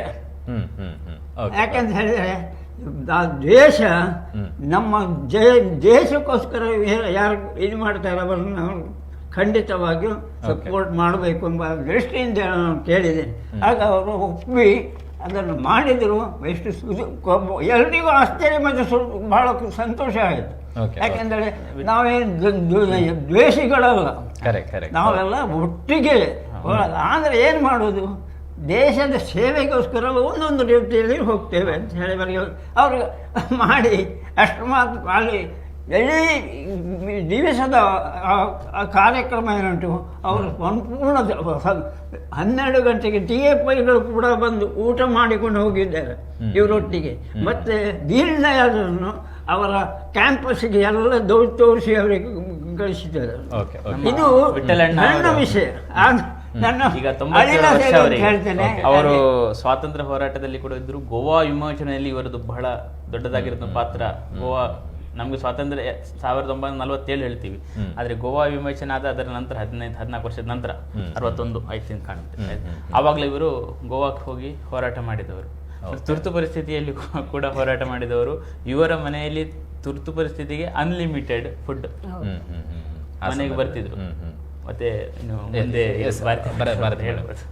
ನೀವು ಕೂಡ ಆ ಸಂದರ್ಭದಲ್ಲಿ ಈಗ ನಾವು ವಿಠಲ್ ಸರ್ ಹತ್ರ ಅಥವಾ ಕಳೆದ ಈ ಹಿಂದಿನ ಕಾರ್ಯಕ್ರಮದಲ್ಲೂ ಕೂಡ ಇಬ್ಬರು ನಮ್ಮ ಜೊತೆ ಗಂಡಸರ ಕಾರ್ಯಕ್ರಮದಲ್ಲಿ ಭಾಗವಹಿಸಿದ್ರು. ಬಟ್ ಮಹಿಳೆಯರು ಕೂಡ ತುರ್ತು ಪರಿಸ್ಥಿತಿಯ ಸಂದರ್ಭದಲ್ಲಿ ಅಂಥದ್ದೇ ಹೋರಾಟದಲ್ಲಿ ಭಾಗವಹಿಸಿದ್ರು ಮತ್ತು ಅವರು ಕೂಡ ಅನೇಕ ನೋವನ್ನು ಅನುಭವಿಸಿದ್ರು. ಆ ಸರ್ಕಾರದ ಸಂದರ್ಭದಲ್ಲಿ ಪೊಲೀಸರಿಂದಲೂ ಕೂಡ ಲಾಠಿ ಇಟ್ಟು ತಿನ್ನುವಂತಹ ಅಥವಾ ಜೈಲಿಗೆ ತಳ್ಳುವಂತಹ ಪ್ರಯತ್ನಗಳಾಗಿತ್ತು ಅನ್ನುವಂಥದ್ದೆಲ್ಲವೂ ಕೂಡ ನಾವು ಕಥೆಯ ಮುಖಾಂತರ ಕೇಳಿದ್ವಿ. ಬಟ್ ತಾವು ಅನುಭವಿಸಿರುವ ರೀತಿಯನ್ನು ಅಥವಾ ತಾವು ನೋಡಿರುವಂಥ ಚಿತ್ರಣವನ್ನು ಹೇಳೋದಾದ್ರೆ ಯಾವ ಥರ ಇತ್ತು ಅಂತ ಹೇಳಿ. ಖಂಡಿತವಾಗಿ ಈ ಪ್ರಜಾಪ್ರಭುತ್ವ ದೇಶದಲ್ಲಿ ಸಂವಿಧಾನದ ಕಗ್ಗೊಲೆ ಆದದ್ದು ನಿಜವಾಗಿ ಖಂಡನೀಯ. ಯಾಕಂದರೆ ನಾನು ಆಗ ಸಣ್ಣ ಅಂದರೆ ಕಾಲೇಜ್ ಸ್ಟೂಡೆಂಟ್, 15 ವರ್ಷ. ನಾವು ರಾಷ್ಟ್ರ ಸೇವಿಕಾ ಸಮಿತಿಯಲ್ಲಿ ಶಿಕ್ಷಣ ಪಡೆದವರು, ಪ್ರತಿ ಶಾಖೆಗೆ ಹೋಗಿ. ಆದ್ದರಿಂದ ನಮಗೆ ಒಳ್ಳೆಯದನ್ನು ಖಂಡಿಸುವ, ಒಳ್ಳೆಯದನ್ನು ಸ್ಪಂದಿಸುವ, ಕೆಟ್ಟದ್ದಕ್ಕೆ ಖಂಡಿಸುವ ಒಂದು ಹೋರಾಟದ ಮನೋಭಾವ ನಮಗೆ ಆಟೋಮೆಟಿಕ್ ಆಗಿ ಬಂದಿದೆ, ರಕ್ತಗತ ಅಂತ ಹೇಳ್ಬೋದು. ಆದ್ದರಿಂದ ನಾವು ಶಾಖೆ ಮಾಡಿ ಒಳ್ಳೆಯ ಶಿಕ್ಷಣವನ್ನು ಪಡೀತಾ ಇರುವಾಗ ಇದು ಸಡನ್ ಆಗಿ ತುರ್ತು ಪರಿಸ್ಥಿತಿ ಅನೌನ್ಸ್ ಆಗುವಾಗ ನಾವು ವಿದ್ಯಾರ್ಥಿನಿಯಾಗಿ ನಮಗೆ ಸಿಕ್ಕಿದ ಜವಾಬ್ದಾರಿ ಏನಂತ ಹೇಳಿ, ಆಗ ಪತ್ರಿಕಾ ಮಾಧ್ಯಮ ಎಲ್ಲ ಬ್ಯಾನ್ ಆಯಿತು ಮತ್ತು ಕಾರ್ಯಾಂಗ ನ್ಯಾಯಾಂಗ ಏನೂ ಇಲ್ಲ. ಮತ್ತು ಸಾಮಾನ್ಯವಾಗಿ ನಾವು ಹೊರಗೆ ಕೂತ್ಕೊಂಡು ಸರ್ಕಾರದ ವಿಷಯ ಮಾತಾಡ್ಲಿಕ್ಕಿಲ್ಲ, ತಪ್ಪಂತ ಹೇಳಲಿಕ್ಕಿಲ್ಲ, ಮತ್ತು ಇಂದಿರಾ ಗಾಂಧಿ ಅಂತ ಹೇಳಿ ಮಾತಾಡ್ಲಿಕ್ಕೆ ಇಲ್ಲ. ಅಂತ ಪರಿಸ್ಥಿತಿ ಬಂತು ತುರ್ತು ಪರಿಸ್ಥಿತಿಯಲ್ಲಿ. ಯಾಕಂತ ಹೇಳಿದ್ರೆ ನಮ್ಮ ಹಿರಿಯರು RSS ಅಂತ ಹೇಳಿದ್ರೆ ಕೂಡಲೇ ನಿಷೇಧ ಮಾಡಿದ್ರು. ರಾಜ್ಯಕ್ಕೆ ವಿರೋಧ ಪಕ್ಷದವರಿಗೆ ಹತ್ತಿರದವರು ಅಂತ ಹೇಳಿ ಏನು ನೋಡ್ಲಿಲ್ಲ. ಯಾವ ವಿಷಯದಲ್ಲಿ ಅವರು ಏನು ಚಿಂತನೆ ಮಾಡಿದ, ಒಂದು ದ್ವೇಷ ಸಾಧನೆ ಮಾಡಿದ ಹಾಗೆ ಅದನ್ನು ನಿಷೇಧ ಮಾಡಿದ್ರು. ಮತ್ತು ಮುಖ್ಯವಾಗಿ ಏನಂದ್ರೆ ಪತ್ರಿಕೆಯಲ್ಲಿ ಏನು ಬರ್ಲಿಕ್ಕಿಲ್ಲ. ನಾವು ಸ್ಟೂಡೆಂಟ್ಸ್ ಆದ್ರೆ ಸಹ ನಮ್ಗೆ ಏನು ನ್ಯೂಸ್ ಓದಿದ್ರೆ ಏನು ಸಿಗುದಿಲ್ಲ. ಆಗ ನಮಗೆ ಜವಾಬ್ದಾರಿ ಕೊಟ್ಟದ್ದೇನಂದ್ರೆ, ಆಗ ಕಹಳೆ ಅಂತ ಒಂದು ಪೇಪರ್ ಸುಳ್ಯದಲ್ಲಿ ಪ್ರಿಂಟ್ ಮಾಡಿ, ಅದು ಎಲ್ಲಿಂದ ಏನು, ಈಗ ಸಹ ನಮಗೆ ಹೆಮ್ಮೆ ಏನು ಗೊತ್ತಾ, ನಮ್ಮ ಸಂಘಟನೆಯಲ್ಲಿದ್ದ ಒಗ್ಗಟ್ಟು, ಆಗಿನ ಆ ಸ್ಪಿರಿಟ್. ಯಾರು ಸೂಚನೆ ಕೊಟ್ಟರೆ ನಮಗೆ ಗೊತ್ತಿಲ್ಲ, ಸಂಘಟನೆಯ ಹಿರಿಯರು ಯಾರ ಸೂಚನೆ ಕೊಡ್ತಾರೆ ಅದನ್ನು ನಾವು ಸೈನಿಕರಂತೆ ಪಾಲಿಸೋದು. ಈಗಲೂ ಅಂತ ಒಗ್ಗಟ್ಟು ಎಲ್ಲಿ ಸಹ ನಾನು ನೋಡಲಿಲ್ಲ. ಯಾವಾಗಲೂ ಭಾರತ ಮಾತೆಗೆ ಯಾವಾಗ ಕಷ್ಟ ಬರ್ತದೆ ನಾವು ಖಂಡಿತ ಸದಾ ಸಿದ್ಧರಿರ್ತೇವೆ ಅಂತ ಹೇಳಿ ಒಂದು ಎಂತ ಹೇಳ್ತೇವೆ ಮಾರಲ್ ವ್ಯಾಲ್ಯೂ ಕೊಟ್ಟ ದಿವಸ ಅದು ಅಂತ ನನಗೆ ಕಾಣ್ತದೆ. ಇನ್ನೊಂದು ಏನಂತ ಹೇಳಿ, ನಮಗೆ ಕಹಳೆ ಅದನ್ನು ಎಲ್ಲ ನಾವು ಕಾಲೇಜ್ ಸ್ಟೂಡೆಂಟ್ಸ್ ಎಲ್ಲಿಂದ ನಮ್ಮ ಸಂಘಟಕರು ಮಾರುವೇಷದಲ್ಲಿ ಬಂದು ನಮಗೆ ಮಾರ್ಗದರ್ಶನ ಸೂಚನೆ ಕೊಡ್ತಿದ್ರು, ಸಂಘಟನೆಯ ಪ್ರಮುಖರು. ನಿಜವಾಗಿ ನಾವು ಪುರಾಣದಲ್ಲೆಲ್ಲ ಮಾತ್ರ ಓದಿದ್ದು, ಮಾರುವೇಷದಲ್ಲಿ ಓದದ್ದು, ಭೀಮ ಬಕಾಸುರನನ್ನು ಮಾರುವೇಷದಲ್ಲಿ ಕೊಂದದ್ದು ಅಂತ. ಹಾಗೆ ತುರ್ತು ಪರಿಸ್ಥಿತಿ ಅಂತ ರಾಕ್ಷಸನನ್ನು ಓಡಿಸ್ಲಿಕ್ಕೆ ನಮ್ಮ ಸಂಘಟನೆಯಲ್ಲಿರುವ ಪ್ರಮುಖರು ಸಮೇತ ಮಾರುವೇಷದಲ್ಲಿ ಬರಬೇಕಾಯ್ತು. ಅವರು ಹೇಳಿದ ಸೂಚನೆಯನ್ನು ಪಾಲಿಸ್ತಿದ್ದೆವು ನಾವು. ಮತ್ತು ನಾವು ಏನು ಮಾಡ್ತಿದ್ದೆವು, ಆಗ ಜಯಪ್ರಕಾಶ್ ನಾರಾಯಣ್ ಅವರದ್ದು ಲೀಡರ್ಶಿಪ್ ಅಂದರೆ JP ಜಿಂದಾಬಾದ್ ಅಂತ ಹೇಳಿದ ಸ್ಲೋಗನ್. ಮತ್ತು ನಮಗೆ ಎಲ್ಲ ಸೂಚನೆ ಮತ್ತು ಎಲ್ಲ ಏನೇನು ನಡೀತದೆ ಎಲ್ಲ ವಿಷಯ ನಮಗೆ ಗೊತ್ತಾಗ್ತಿತ್ತು.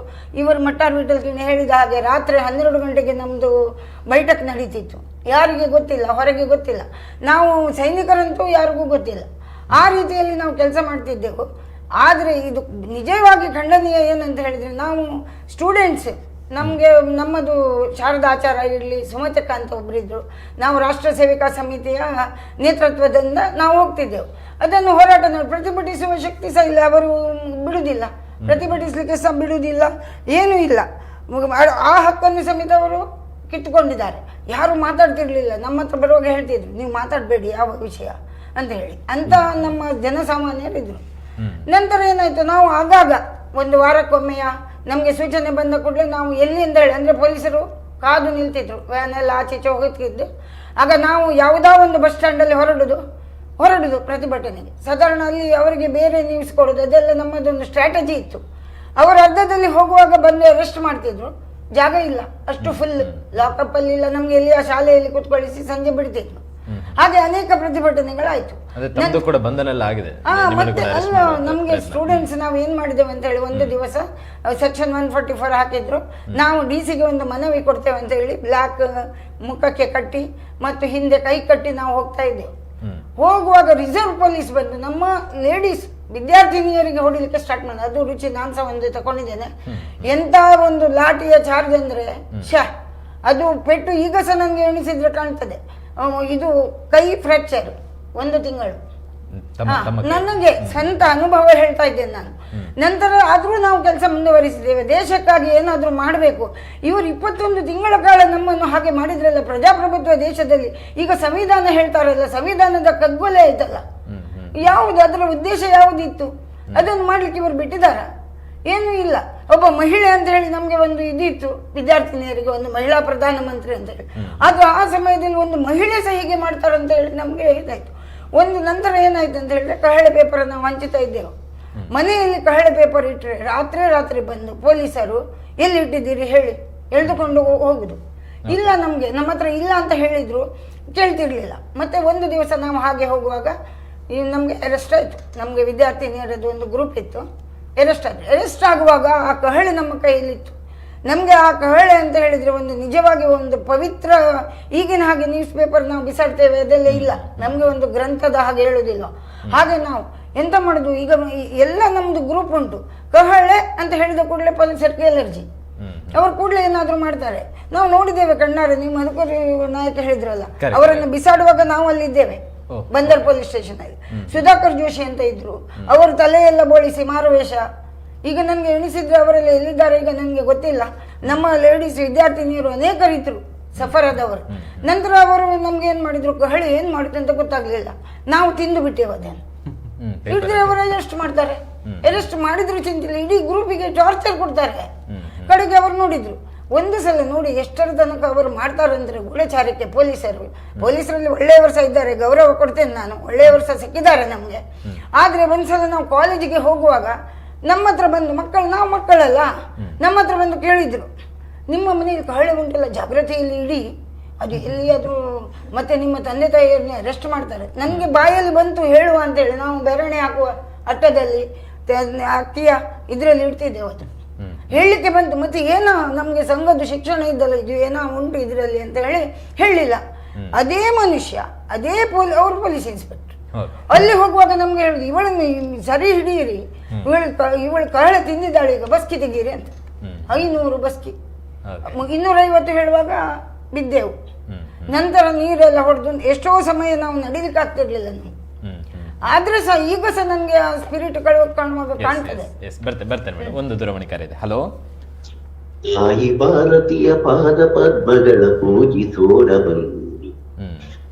ರಾಷ್ಟ್ರೀಯ ಸ್ವಯಂ ಸೇವಕ ಸಂಘ ಅಂದ್ರೆ ಅದು ವ್ಯಕ್ತಿ ನಿರ್ಮಾಣ ಕಾರ್ಯವನ್ನು ಮಾಡುತ್ತದೆ, ಅದರೇ ರೀತಿ ರಾಷ್ಟ್ರ ನಿರ್ಮಾಣದ ಕಾರ್ಯವನ್ನು ಮಾಡುತ್ತದೆ ಅನ್ನೋದಕ್ಕೆ ಬಹಳ ಹೆಮ್ಮೆ ಆಗುತ್ತೆ ನಮ್ಗೆ. ಯಾಕೆಂದ್ರೆ ನಾವು ಅದ್ರ ರಾಷ್ಟ್ರೀಯ ಸ್ವಯಂ ಸೇವಕ ಸಂಘದಲ್ಲಿ ಬೆಳೆದು ಬಂದವರು. ನಮ್ಮ ತಂದೆಯವರು ಕೂಡ ತುರ್ತು ಪರಿಸ್ಥಿತಿಯಲ್ಲಿ ಏನೇನೋ ಅನುಭವಿಸ್ಬೇಕಲ್ಲ ಅನುಭವಿಸಿ ಇವಾಗ ಇಲ್ಲ ಅವರು. ಇವಾಗ ನೆನಪಾಗ್ತಿದ್ದೆ ಇವರೆಲ್ಲ ಮಾತಾಡುವ, ಇವರಿಗೆ ನಿಜವಾಗ್ಲೂ ನಾವು 2ನೇ ಸ್ವಾತಂತ್ರ್ಯ ಸಂಗ್ರಾಮದಲ್ಲಿ ಹೋರಾಡಿದಷ್ಟೇ ಅಭಿಮಾನ ಇವರ ಮೇಲೆ ನಮ್ಗೆ ಇದೆ, ಎಲ್ಲ ಹಿರಿಯರ ಮೇಲೆ. ಯಾಕೆಂದ್ರೆ ಸಂಘ ಯಾವತ್ತು ದೇಶಕ್ಕೆ ದ್ರೋಹ ಮಾಡುವಂತ ಕೆಲಸವನ್ನು ಮಾಡಲೇ ಇಲ್ಲ. ಯಾವ್ದು ತಪ್ಪು ಅದನ್ನು ತಪ್ಪು ಅಂತ ಹೇಳಿದೆ. ನೋಡಿ, ಒಂದು ಜನರ ಅಭಿಪ್ರಾಯವನ್ನು ಹೇಗೆ ಕ್ರೋಢೀಕರಣ ಮಾಡಬಹುದಂತ 1975ರಲ್ಲಿ ಮಧ್ಯರಾತ್ರಿಯಲ್ಲಿ ಎಮರ್ಜೆನ್ಸಿ ಆದ್ಮೇಲೆ ತೋರಿಸಿಕೊಟ್ಟಿದ್ದಾರೆ. ಅಂದ್ರೆ ಎಲ್ಲಾ ನಾಗರಿಕರು ಅಲ್ಲಿ ನೋಡಿ, ಜಾರ್ಜ್ ಫೆರ್ನಾಂಡಿಸ್ ಸಮಾಜವಾದಿ ಪಕ್ಷದವರು ಸಮೇತ ಆವಾಗ, ಅಲ್ಲಿ ಕಾಂಗ್ರೆಸ್ ಅವರು ಸಮೇತ ಆವಾಗ ಜೈಲು ಬಂದಿಯಾಗಿದ್ರು ಮೀಸಾದಡಿಯಲ್ಲಿ. ಅವಾಗ ಒಂದು ನಮ್ಮ ಕಹಳೆ ನ್ಯೂಸ್ ಪೇಪರ್ ಅದೊಂದು ಬಾರಿ ಇದರಲ್ಲಿ ಮಾಡ್ತಾ ಇದ್ರು. ಮತ್ತೆ ವಿಜಯ ದುಂದುಬಿ ಅಂತ ಒಂದು ನಡೀತಾ ಇತ್ತು. ಅನಂತರ ಇವತ್ತಿಗೆಲ್ಲ ಬೇರೆ ಬೇರೆ ಎಲ್ಲ ಪುಂಗವ ಎಲ್ಲ ಬಂದಿದೆ ಅಲ್ಲ. ಆವಾಗ ಎಷ್ಟು ಕಷ್ಟಪಟ್ಟಿದ್ರು ಅಂದ್ರೆ, ಒಂದು ಸರ್ಕಾರ ಚೆನ್ನಾಗಿ ಇಲ್ಲಿಂದ ಮಂಗಳೂರಿಂದ ಹುಬ್ಳಿವರೆಗೆ ಹೋಗ್ತಾ ಇತ್ತು. ಆವಾಗ ಅದು ಚಾಕ್ಲೇಟ್ ನ ಗಾಡಿ ಇರ್ತಲ್ಲ, ಚಾಕ್ಲೇಟ್ ನ ಗಾಡಿಗಳು ಎಲ್ಲ ಹೋಗ್ತಾವಲ್ಲ, ಪ್ಲಾಸ್ಟಿಕ್ ಎಲ್ಲ ಇದು, ಅದರ ಅಡಿಯಲ್ಲಿ ಒಂದು ಡಬ್ಬ ಮಾಡ್ಕೊಂಡು ಆ ಕಹಳೆ ಇದನ್ನು ಪೇಪರ್ ಅನ್ನು ಅದರಲ್ಲಿ ಹಾಕಿ ಎಲ್ಲರಿಗೂ ತಲುಪಿಸುವ ರೀತಿಯಲ್ಲಿ ಮಾಡ್ತಿದ್ರು. ಆವಾಗ ಒಂದು ಮಾಡ್ತಿದ್ದೊಂದು ಯಜ್ಞ, ಅದು ದೇಶದ ಯಜ್ಞ ಅಂತ ತಿಳ್ಕೋಬೇಕು. ಇವಾಗ ಅದೆಲ್ಲ ಮಕ್ಕಳಿಗೆಲ್ಲ ಗೊತ್ತಾಗಲ್ಲ. ಬಟ್ ನೋಡಿ, ಇವಾಗ ಕೂಡ ಒಂದು ಇತ್ತೀಚಿನ ದಿನಗಳಲ್ಲಿ ನಮ್ಗೂ ಅನಿಸ್ತದೆ, ಇಲ್ಲಿ ಕೂಡ ಒಂದು ಏನಾಗಿದೆ ಅಂದ್ರೆ, ಒಂದು ನಮ್ಮ ಅಘೋಷಿತ ತುರ್ತು ಪರಿಸ್ಥಿತಿ ಎದುರಿಸಿದಾಗ ನಮ್ಗೆಲ್ಲ ಭಾಸವಾಗ್ತಾ ಇದೆ. ನೋಡಿ, ಆವಾಗ ಕೂಡ ರಾತ್ರಿ ಎಲ್ಲ ದೌರ್ಜನ್ಯ ಮಾಡಿ ಪೊಲೀಸರು ಇದು ಮಾಡ್ತಿದ್ರು ಅಲ್ವಾ. ಈಗ ನಮ್ಮನ್ನ ಆಳುವವರು ಕೂಡ ಅದೇ ರೀತಿ ಮಾಡ್ತಿರುವಾಗ ಇದೇನು ಒಟ್ಟು ಕೂಡ ಬೆಟ್ಟ ಹಾಕಿದ್ರು ಹೋಗುದಿಲ್ಲ ಅಂತ ಹೇಳ್ತಾರಲ್ಲ, ಹಾಗೆ ಆಗ್ತಾ ಇದೆ ನಮ್ಗೆ. ಆಯ್ತು, ಧನ್ಯವಾದಗಳು ನಿಮ್ಗೆಲ್ಲ. ತಮ್ಮ ಹೆಸರು sir? Okay okay okay S Bharati madam, ತಮ್ಮ ಬಳಿ ಒಂದು ಪ್ರಶ್ನೆಯನ್ನು ಕೇಳೋದಕ್ಕೆ ಇಷ್ಟಪಡ್ತೇನೆ. ಆ ಬಳಿಕ ಅವ್ರ ಜೊತೆ ಮಾತುಕತೆ ಮುಂದುವರಿಸೋಣ.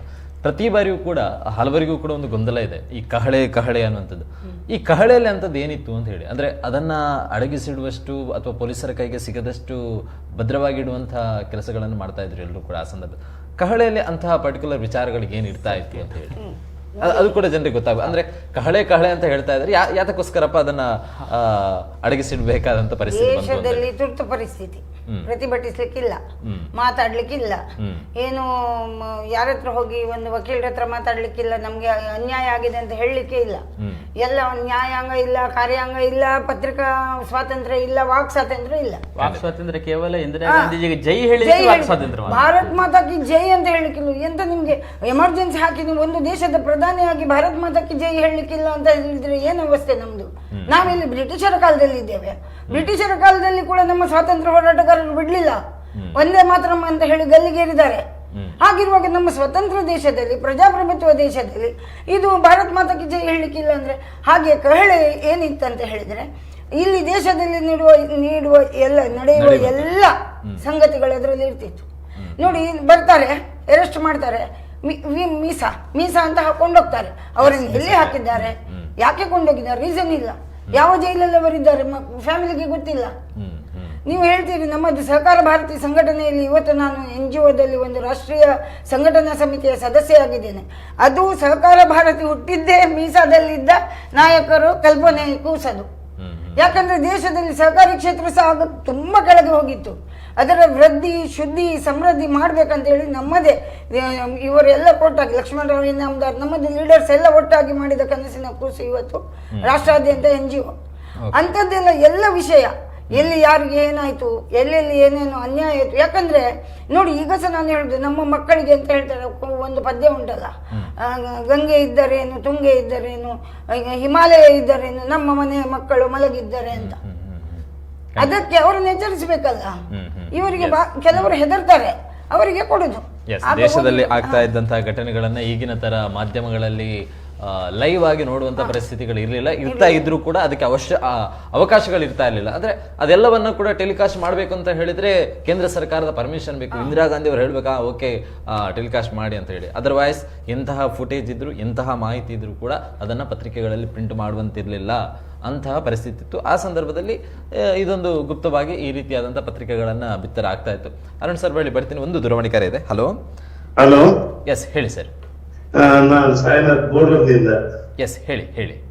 ನಾನು ಇಬ್ಬರಿಗೆ ನನ್ನ ಒಂದು ಪ್ರಣಾಮ. ಹಿರಿಯರಿಗೆ ಒಂದು ಕಿನಿಯವರಿಗೆ ಮತ್ತು ಒಂದು ಭಟ್ರವರಿಗೆ. ಯಾಕೆ ಅಂತ ಹೇಳಿದ್ರೆ ಅವರು ಅದು ಪರಿಸ್ಥಿತಿ ನೋಡಿದವರು. ಇವರು ನಾನು ಶ್ಲಾಘೆಯನ್ನು ಯಾವತ್ತೂ ಒಂದು ಮರಿಲಿಕ್ಕಿಲ್ಲ. ಖಂಡಿತ. ಇನ್ನೊಂದು ಎಂತ ಅಂತ ಹೇಳಿದ್ರೆ, ನಿಮ್ಮ ಡಿಬೇಟ್ ಅಲ್ಲಿ ಒಂದು ಚರ್ಚೆ ಇಲ್ಲದೆ ಒಂದು ಮಾತು ಅಂತ ಹೇಳಿದ್ರೆ ಇದು ಮಾತ್ರ ಒಂದು ಕಾರ್ಯಕ್ರಮ. ತುಂಬಾ ಖುಷಿ ಆಯ್ತು ಅಂತ ಹೇಳಿದ್ರೆ, ಯಾಕೆ ಅಂತ ಹೇಳಿದ್ರೆ ಇಷ್ಟು ಜನ ನೀವು ಡಿಬೇಟ್ ಮಾಡ್ತೀರಿ, ಎಲ್ಲರೂ ಚರ್ಚೆ ಮಾಡಿ ಅವರದೇ ಮಾತ್ರ ಮಾತಾಡುದು, ಬೇರೆ ಎಂತ ಮಾತಾಡ್ತು. ಆದ್ರೆ ಒಂದು ಸರಿ ನಂಗೆ ಒಂದು ಭಾರಿ ಖುಷಿ ಆಯ್ತಂತೆ ಇವತ್ತಿದ್ದು ಡಿಬೇಟ್. ನೀವು ಇಂಥ ಡಿಬೇಟ್ ಅನ್ನು ಯಾವತ್ತಾದ್ರೂ ಮಾಡಿ, ನನ್ನ ಒಂದು ಯಾವತ್ತೂ ನಿಮ್ಗೆ ಒಂದು ಇದು ಉಂಟು. ಖಂಡಿತ. ಎಸ್ ಇವತ್ತಿನ ವಿಚಾರವನ್ನ ಜನರಿಗೆ ತಲುಪಿಸಬೇಕು ಅನ್ನುವಂತಹ ಒಂದು ಪ್ರಯತ್ನ. ಅರುಣ್ ಸರ್, ಅಂದ್ರೆ ಕಹಳೆ ವಿಚಾರವಾಗಿ ನಾವು ಮಾತಾಡ್ತಾ ಇದ್ವಿ ಮತ್ತು ಆಗಿನ ಸಂದರ್ಭದಲ್ಲಿ ತಮ್ಮ ಜೊತೆಗೂ ಕೂಡ ಹಂಚಿಕೊಂಡಿರುವಂತಹ ಅನೇಕ ಹಿರಿಯರಿದ್ದಾರೆ ಅವರ ಕಥೆಗಳನ್ನ. ಬಟ್ ಇವತ್ತಿನ ವೇದಿಕೆಯಲ್ಲಿ ನಾವು ಇಬ್ಬರನ್ನ ಮಾತ್ರ ಕುತ್ಕೊಳಿಸಿದ್ದೇವೆ. ಕಾರಣ ಏನು ಅಂತ ಹೇಳಿದ್ರೆ, ನಮ್ಮ ಅಂದ್ರೆ ಸಿಟ್ಟಿಂಗ್ ಕೆಪಾಸಿಟಿ ಇಷ್ಟೇ ಇರುವಂತದ್ದು ಅಷ್ಟೇ. ಇಲ್ಲ ಅಂತ ಹೇಳಿದ್ರೆ ಮಂಗಳೂರಲ್ಲಿ ಇನ್ನೂ ಅನೇಕ ಜನರಿದ್ದಾರೆ. ಅವರ ಎಲ್ಲರ ಪರವಾಗಿ ಒಂದು ಇವರಿಬ್ಬರು ನಮ್ಮ ಜೊತೆ ಕಾರ್ಯಕ್ರಮದಲ್ಲಿ ಭಾಗವಹಿಸಿದ್ದಾರೆ. ಅರುಣ್ ಸರ್, ತಾವು ಶೇರ್ ಮಾಡುವಂತಹ ವಿಚಾರಗಳನ್ನ. ಈಗ ಭಾರತಿ ಭಟ್ರು ಹೇಳಿದ್ರು, ಮೀಸಾದಲ್ಲಿ ಒಳಗೆ ಹಾಕಿದ್ರು. ನಮ್ಗೆ ಮೊನ್ನೆ ಆದ ಒಂದು ಕೆಲವು ಘಟನೆಗಳು ಗೊತ್ತು. ವೀಸಾದಲ್ಲಿ ಹೊರಗೆ ಹಾಕಿದ್ದಾರೆ ಅಲ್ಲಿಂದ ಅಂತ. ಇದು ವೀಸಾಗೂ ಏನ್ ವಿಷಯ, ಏನ್ ವ್ಯತ್ಯಾಸ ಅನ್ನುವಂಥದ್ದು. Maintenance of internal security act, ಇದು ವೀಸಾ. ಇದನ್ನು ಯಾರು ಪ್ರಜಾಪ್ರಭುತ್ವವನ್ನು ರಕ್ಷಣೆ ಮಾಡಿ ಅಂತ ಬೇಳುತ್ತಿದ್ರೋ, ಅದಕ್ಕೋಸ್ಕರ ತನ್ನ ಮಾತನ್ನೆತ್ತುತ್ತಿದ್ರು, ಅವರ ಮೇಲೆ ಮೀಸಾ ಆಕ್ಟ್ ಹಾಕಿಬಿಡೋದು. 3 ವರ್ಷ ಕನಿಷ್ಠ ಶಿಕ್ಷೆ, 6 ತಿಂಗಳ ಕಾಲ ಮಾತಾಡ್ಲಿಕ್ಕಿಲ್ಲ ನೀನ್ ಏನ್ ಮಾಡಿದ್ಯಾ ಅಂತ. ಇಂಥ ಆಕ್ಟ್ ಇದು. ಆತಂಕವಾದಿಗಳಿಗೂ ಕೂಡ ಲಾಯರ್ ಇಡ್ತಾರೆ, ಇದೂ ಇಲ್ಲ ಇದಕ್ಕೆ.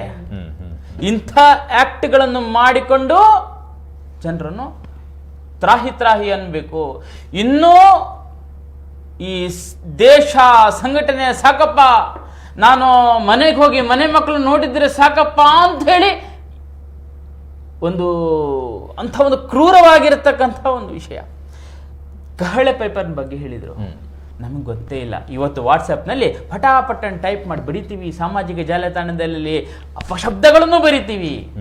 ಒಂದು ಅಪಶಬ್ದ ಬಿಡಿ, ಇದ್ದ ಸತ್ಯವನ್ನು ಇವತ್ತು ನಮ್ಮ ಮನೆಯ ಮಗನನ್ನು ಎತ್ತಿಕೊಂಡು ಪೊಲೀಸ್ ಸ್ಟೇಷನ್ಗೆ ಕರೆದುಕೊಂಡು ಹೋದರು ಅಂತ ಹೇಳಿ ನೀವು ಇಲ್ಲಿಯಾದ ನ್ಯೂಸ್ ಪೇಪರ್ನಲ್ಲಿ ಬರೆದ್ರು ಕೂಡ, ಹೇಳಿಕೆ ಕೊಟ್ಟರು ಕೂಡ ಅವ್ರ ಜೀವನ ಫಿನಿಶ್ ಅಂತ ಲೆಕ್ಕ.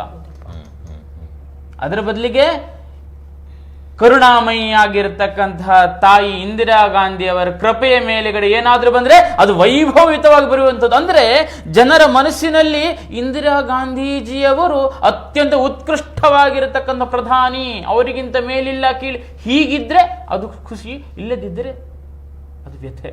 ನಿಮ್ಗೊಂದು ವಿಷಯ ಹೇಳ್ತೀನಿ. ಇವತ್ತು ಸಿ ಟಿ ರವಿಯವರು ಮಾತಾಡ್ತಾ ಅವ್ರು ಹೇಳಿದರು, ಇಲ್ಲೇ ಬಂಟ್ವಾಳದಲ್ಲ ಅಂತ ಅಂದ್ಕೊಳ್ತೀನಿ, ಒಬ್ಬರು ಸುಲೈಮಾನ್ ಅಂತ ಹೇಳಿ ಐ ಥಿಂಕ್ ಹೆಸರಿನಲ್ಲಿ ಆಚೀಚಿದೆ, ಅವರ ಮನೆ ಮುಂದೆ ಒಂದು ಬೋರ್ಡ್ ಹಾಕಿದ್ರಂತೆ, ಇಂದಿರಾ ಗಾಂಧಿ ನನ್ನ ತಾಯಿ ಅಂತ. ಆವಾಗ ಈ ತುರ್ತು ಪರಿಸ್ಥಿತಿಯ ಸಂದರ್ಭ, ಆವಾಗಿನ ಹೋರಾಟಗಾರರು ಅದನ್ನು ನೋಡಿದ್ರು ಎಷ್ಟು ಅಂತ ಸೇರಿಸ್ಯಾರು.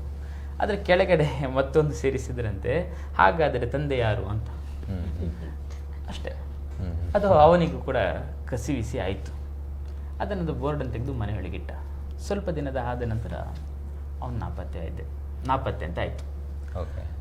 ಮತ್ತು ಯಾರ್ದೋ ಒಂದು ಹೆಣ ನದಿಯಲ್ಲಿ ಸಿಕ್ಕಿತಂತೆ, ಅದನ್ನು ಐಡೆಂಟಿಫಿಕೇಶನ್ ಮಾಡಲಿಕ್ಕೆ ಆಗಲಿಲ್ಲ. ಅದು ಇವನದ್ದೇ ಅನ್ನುವಂಥದ್ದನ್ನು ಗುಲ್ಲೆಬ್ಬಿಸಿದ್ರು. ಕೆಲವೇ ಸಮಯದಲ್ಲಿ 40 ಜನರನ್ನು ಅರೆಸ್ಟ್ ಮಾಡಿದರು ಊಹಾತ್ಮಕವಾಗಿ. ಅದರಲ್ಲಿ ರುಕ್ಮಯ್ಯ ಪೂಜಾರಿ ಮತ್ತು ಇವತ್ತು ನಾವು ಕೆಲವರಿಗೆ ಅವರಿಗೆ ಶಾಲು ಹಾಕಿ ಒಂದು ಅಭಿನಂದನೆ ಗೌರವ ಸಲ್ಲಿಸಿದ ರುಕ್ಮಯ್ಯ ಪೂಜಾರಿ ಅವರು, ಪದ್ಮನಾಭ ಕೊಟ್ಟಾರಿ ಅವರು ಇದ್ರು. 6 ತಿಂಗಳ ಕಾಲ ಜೈಲಲ್ಲಿಟ್ಟರು. ಹೇಗಿಟ್ಟರು ಗೊತ್ತುಂಟಾ? ಹಿಂದೆಗಡೆ ಕೈಗಳನ್ನು ಕಟ್ಟಿ ಕೆಳಗೊಟ್ಟು ರಾಡ್ ಹಾಕಿ ಉಲ್ಟಾ ಎತ್ತಿ ಅವರಿಗೆ ನಿಲ್ಲಿಸಿ ಏರೋಪ್ಲೇನ್ ಅಂತ ಹೇಳಿದ್ರಲ್ಲ, ಆ ಶಿಕ್ಷೆಯನ್ನು ಕೊಟ್ಟರು. ಕೊನೆಯವರೆಗೂ ಅದು ಅನ್ಐಡೆಂಟಿಫೈಡ್ ಹೆಣ ಆಗಿರೋದ್ರಿಂದ ಮತ್ತೆ ಬಿಡುಗಡೆ ಆಯಿತು. ಆದರೆ ಅವರ ಮೇಲೆ ಹಾಕಿದ್ದು ಮೀಸಾದ್ರೊಳಗಡೆ ರೀ.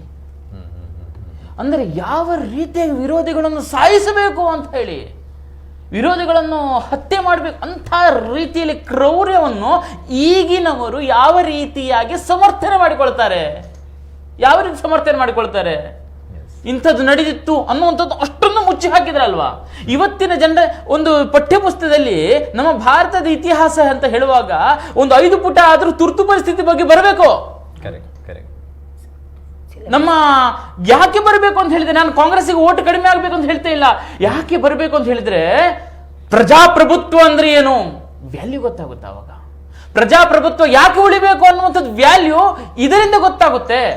ಆ ಉದ್ದೇಶಕ್ಕೋಸ್ಕರ ಮಾತ್ರ ಹೇಳ್ತಾ ಇದ್ದೇನೆ ಹೊರತು ಯಾವುದೇ ರಾಜಕೀಯ ದುರುದ್ದೇಶದಿಂದ ನಾನು ಹೇಳ್ತಾ ಇಲ್ಲ.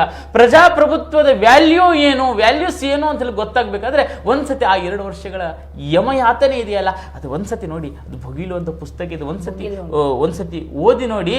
ನಿಮ್ಮಲ್ಲಿಗೆ ಕಣ್ಣಲ್ಲಿ ನೀರು ಬರಲಿಲ್ಲ ಅಂತ ಹೇಳಿದ್ರೆ ನೀವು ಭಾರತೀಯರೇ ಅಲ್ಲ ಅಂತ ಲೆಕ್ಕ. ಎಸ್ ನಿಜಕ್ಕೂ ಕೂಡ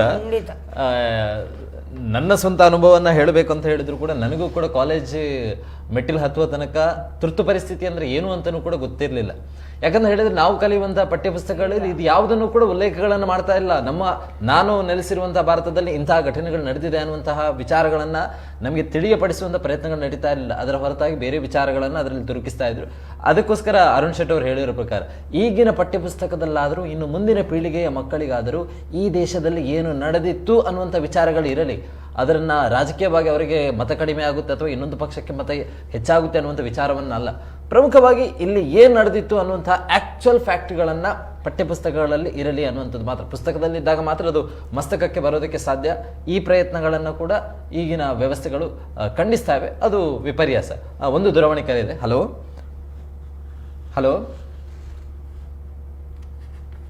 ಓಕೆ ವಿಠಲ್ ಸರ್, ತಾವು ಕೂಡ ಆಗ ಹೇಳ್ತಾ ಇದ್ರಿ ಅನೇಕ ತುರ್ತು ಪರಿಸ್ಥಿತಿಯ ಹೋರಾಟಗಾರರು ತಮ್ಮ ಮನೆಯಲ್ಲಿ ನೆಲೆಸ್ತಾ ಇದ್ರು, ಅಡುಗುತಾಣವಾಗಿ ತಮ್ಮ ಮನೆಯನ್ನು ಬಳಸಿಕೊಳ್ತಾ ಇದ್ರು. ತಮ್ಮ ಮನೆಗೆ ಪೊಲೀಸರು ಏನಾದರೂ ಭೇಟಿ ನೀಡುವಂತ ಪ್ರಮೇಯಗಳು ನಡೆದಿತ್ತಾ? ತಾವ್ಯಾವ ತರ ಅದನ್ನು ಎದುರಿಸಿದ್ರಿ ಅಂತ ಹೇಳಿ? ನಿಮ್ಮ ಮನೆಗೆ ಏನಾದರೂ ಪೊಲೀಸರು ಬಂದಿದ್ರಾ? ಪೊಲೀಸರು ಆ ಸಮಯದಲ್ಲಿ ಏನು ಬರಲಿಲ್ಲ. ಆದ್ರೆ ನಮ್ಮ ಮನೆಗೆ ಬರುವವರು ನಮ್ಮ ಕಾರ್ಯಕರ್ತರೇ. ಮತ್ತೆ ಆ ಸಮಯದಲ್ಲಿ ನಾನು ಅಂಡರ್ಗ್ರೌಂಡ್ ಇದ್ದರು ಯಾರಿದ್ದಾರೆ ಅವರೆಲ್ಲರೂ ಬಂದು ಹೋಗ್ತೇವೆ.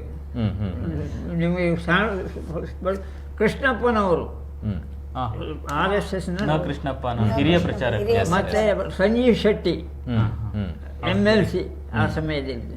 ಮತ್ತೆ ಬಾಕಿಯವರು ಯಾವಾಗ ಬರ್ತಾರೆ ಯಾವಾಗ ಹೋಗ್ತಾರೆ ಅಂತ ನಮಗೇ ಗೊತ್ತಿಲ್ಲ. ಯಾಕಂತ ಹೇಳಿದ್ರೆ ನಾವು ಯಾವಾಗಲೂ ಬಂದು ಹೋಗ್ಬೋದು. ಆ ರೀತಿಯಲ್ಲಿ ಒಂದು ಓಪನ್ ಡೋರ್ ನಮ್ದು ತುರ್ತು ಪರಿಸ್ಥಿತಿ ಹೋರಾಟಗಾರರಿಗೋಸ್ಕರ. ನಮ್ಮ ಹಿರಿಯರು ಹೇಳ್ತಾ ಇದ್ರು ಏನಂತ ಹೇಳಿದ್ರೆ, ಈ ನಮ್ಮ ಕೃಷ್ಣಪ್ಪನವರು ಅವರೆಲ್ಲ ಹೇಳಿದ್ರಲ್ಲ, ಬಹಳ ಮಹಾನ್ ಚೇತನವರು. ಅವ್ರು ಯಾರಂತ ಹೇಳಿದ ಸಮಾಜಕ್ಕೆ ಸಾಧಾರಣ ಗೊತ್ತಿಲ್ಲ, ಅವರ ಒಡನಾಟ ನನಗೂ ಕೂಡ ಇತ್ತು. ಅದರಿಂದ ಹೇಳ್ತಿದ್ದೀನಿ, ಇಂಥ ಹಲವು ಹೋರಾಟಗಾರರು ಪ್ರತಿಯೊಂದು ಮನೆಗಳಲ್ಲಿ ಸೇರೋರು. ಈಗಿನ ಹಾಗೆ ವಾಟ್ಸಪ್ ಇರಲಿಲ್ಲ, ಫೋಟೋ ನೋಡಿಕೊಂಡು ಅವನ ಐಡೆಂಟಿಫೈ ಮಾಡಲಿಕ್ಕೆ ಮನೆಗೆ ಹೋಗಿರೋರು. ಆ ಮನೆಯವರು ಕೂಡ ಇವನು ನನ್ನ ಮಾಮ, ಇವನು ನನ್ನ ಅಜ್ಜ, ಇವನು ನನ್ನ ಅಳಿಯ ಅಂತ ಹೇಳ್ಕೊಂಡು ಇಟ್ಕೊಳ್ಳೋರು. ಪೊಲೀಸ್ ರೈಡ್ ಮಾಡೋರು, ಅವ್ರಿಗೇನು ಗುಮಾನಿ ಬರ್ತಿತ್ತು.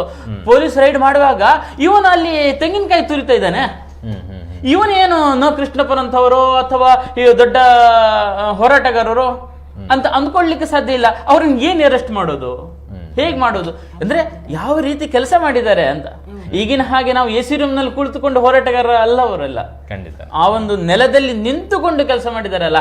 ಇವರಿಗೂ ಕೂಡ ಯಾವ್ದು ಕೆಲಸದಲ್ಲಿ ಇದ್ರು, ಇವರಲ್ಲಿ ಏನಾದ್ರೂ ಇವರಿಗೆಲ್ಲ ರಕ್ಷಣೆ ಕೊಡ್ತಾ ಇದ್ದಾರೆ, ಇವರಿಗೆಲ್ಲ ಅನ್ಲಿಮಿಟೆಡ್ ಫುಡ್ ಇಲ್ಲಿ ಇವರ ಮನೆಯಲ್ಲಿ ಕೊಡ್ತಾ ಇದ್ದಾರೆ ಅಂತ ಗೊತ್ತಾದ್ರೆ ಸರ್ಕಾರ ಇವರನ್ನು ಉಳಿಸ್ತಿತ್ತ?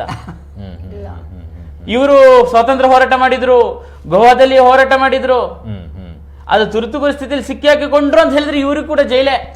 ನಮ್ಮಲ್ಲಿ ನನ್ನ ತಂದೆಯವರು ಹೇಳ್ತಾ ಇದ್ರು, ಜೈಲಿಗೆ ಹೋಗೋದಕ್ಕಿಂತ ಮಾರಾಯ ಹೊರಗೆ ನಾವು ಇರಬೇಕಾಗಿರತಕ್ಕಂಥ ವಿಷಯ.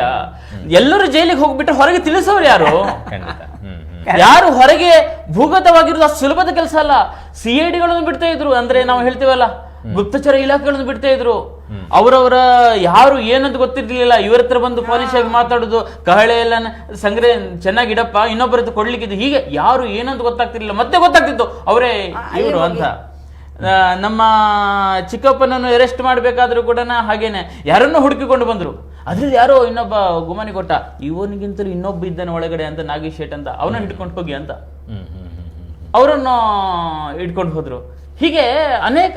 ಮತ್ತೆ ಒಳಗಡೆ ಹೋದ ಮೇಲೆ ಯಮಯಾತನೆ. ಅದು ಆ ಯಮಯಾತನೆ ಅಂತ ಹೇಳಿದ್ರೆ, ಇಲ್ಲಿ ಪೊಂಡಮಾಮ ಅಂತ ಹೇಳಿ ಇದ್ರು, ಅವರಂತೂ ಅವರು ಹೊಡೆದ ಪೆಟ್ಟಿಗೆ ಅಲ್ಲೇ ವಾಂತಿ, ಅಲ್ಲೇ ಬೇದಿ, ಹೊರಡಾಡಿಕೊಂಡು ಹೊಡೆದಿದ್ದಾರೆ, ತಿಂಗಳಾನುಗಟ್ಟಲೆ ಹೊಡೆದಿದ್ದಾರೆ. ಇಂಥ ಒಂದು ಕಥೆಗಳನ್ನು ಒಂದು ಸಂಗ್ರಹ ಮಾಡಬೇಕು. ನಮ್ಮ ಸ್ವಾತಂತ್ರ್ಯ ಹೋರಾಟಕ್ಕೆ ಆದ್ರೂ ಕೂಡ ಈ ನೆಹರೂನವರ ಅಪ್ಪ ಫೋನ್ ಮಾಡಿದ್ದಕ್ಕೆ ಅವರನ್ನು ಬಿಡುಗಡೆ ಮಾಡ್ತಿದ್ರು. ಇಲ್ಲಿ ಅದು ಕೂಡ ಇರ್ಲಿಲ್ಲ ಅಲ್ವಾ? ಅಂತ ಒಂದು ರಾಕ್ಷಸ ಪ್ರವೃತ್ತಿಯನ್ನು ತೋರಿಸಿದ್ರಲ್ಲ, ಅದಕ್ಕೆ ಇನ್ನೂ ಕೂಡ ಸಾರಿ ಕೇಳಿದ್ರ? ಸಾರಿ ಇನ್ನೂ ಕೂಡ ಕೇಳಲಿಲ್ಲ. ಯಾಕೆ ಹೇಳಿ? ಇದು ಜನರಿಗಿನ್ನೂ ಗೊತ್ತಾಗ್ಲಿಲ್ಲ ಯಾವ ರೀತಿ ಇಂಥ ಒಂದು ಕಾಲಖಂಡ ಇತ್ತು ಅಂತ ಜನರಿಗೆ ರೀಚ್ ಆಗಲಿಲ್ಲ. ಅದಕ್ಕೋಸ್ಕರ ಇನ್ನೂ ಕೂಡ ಸಾರಿ ಕೂಡ ಕೇಳಲಿಲ್ಲ ಇನ್ನೂ ಕೂಡ. ಖಂಡಿತ.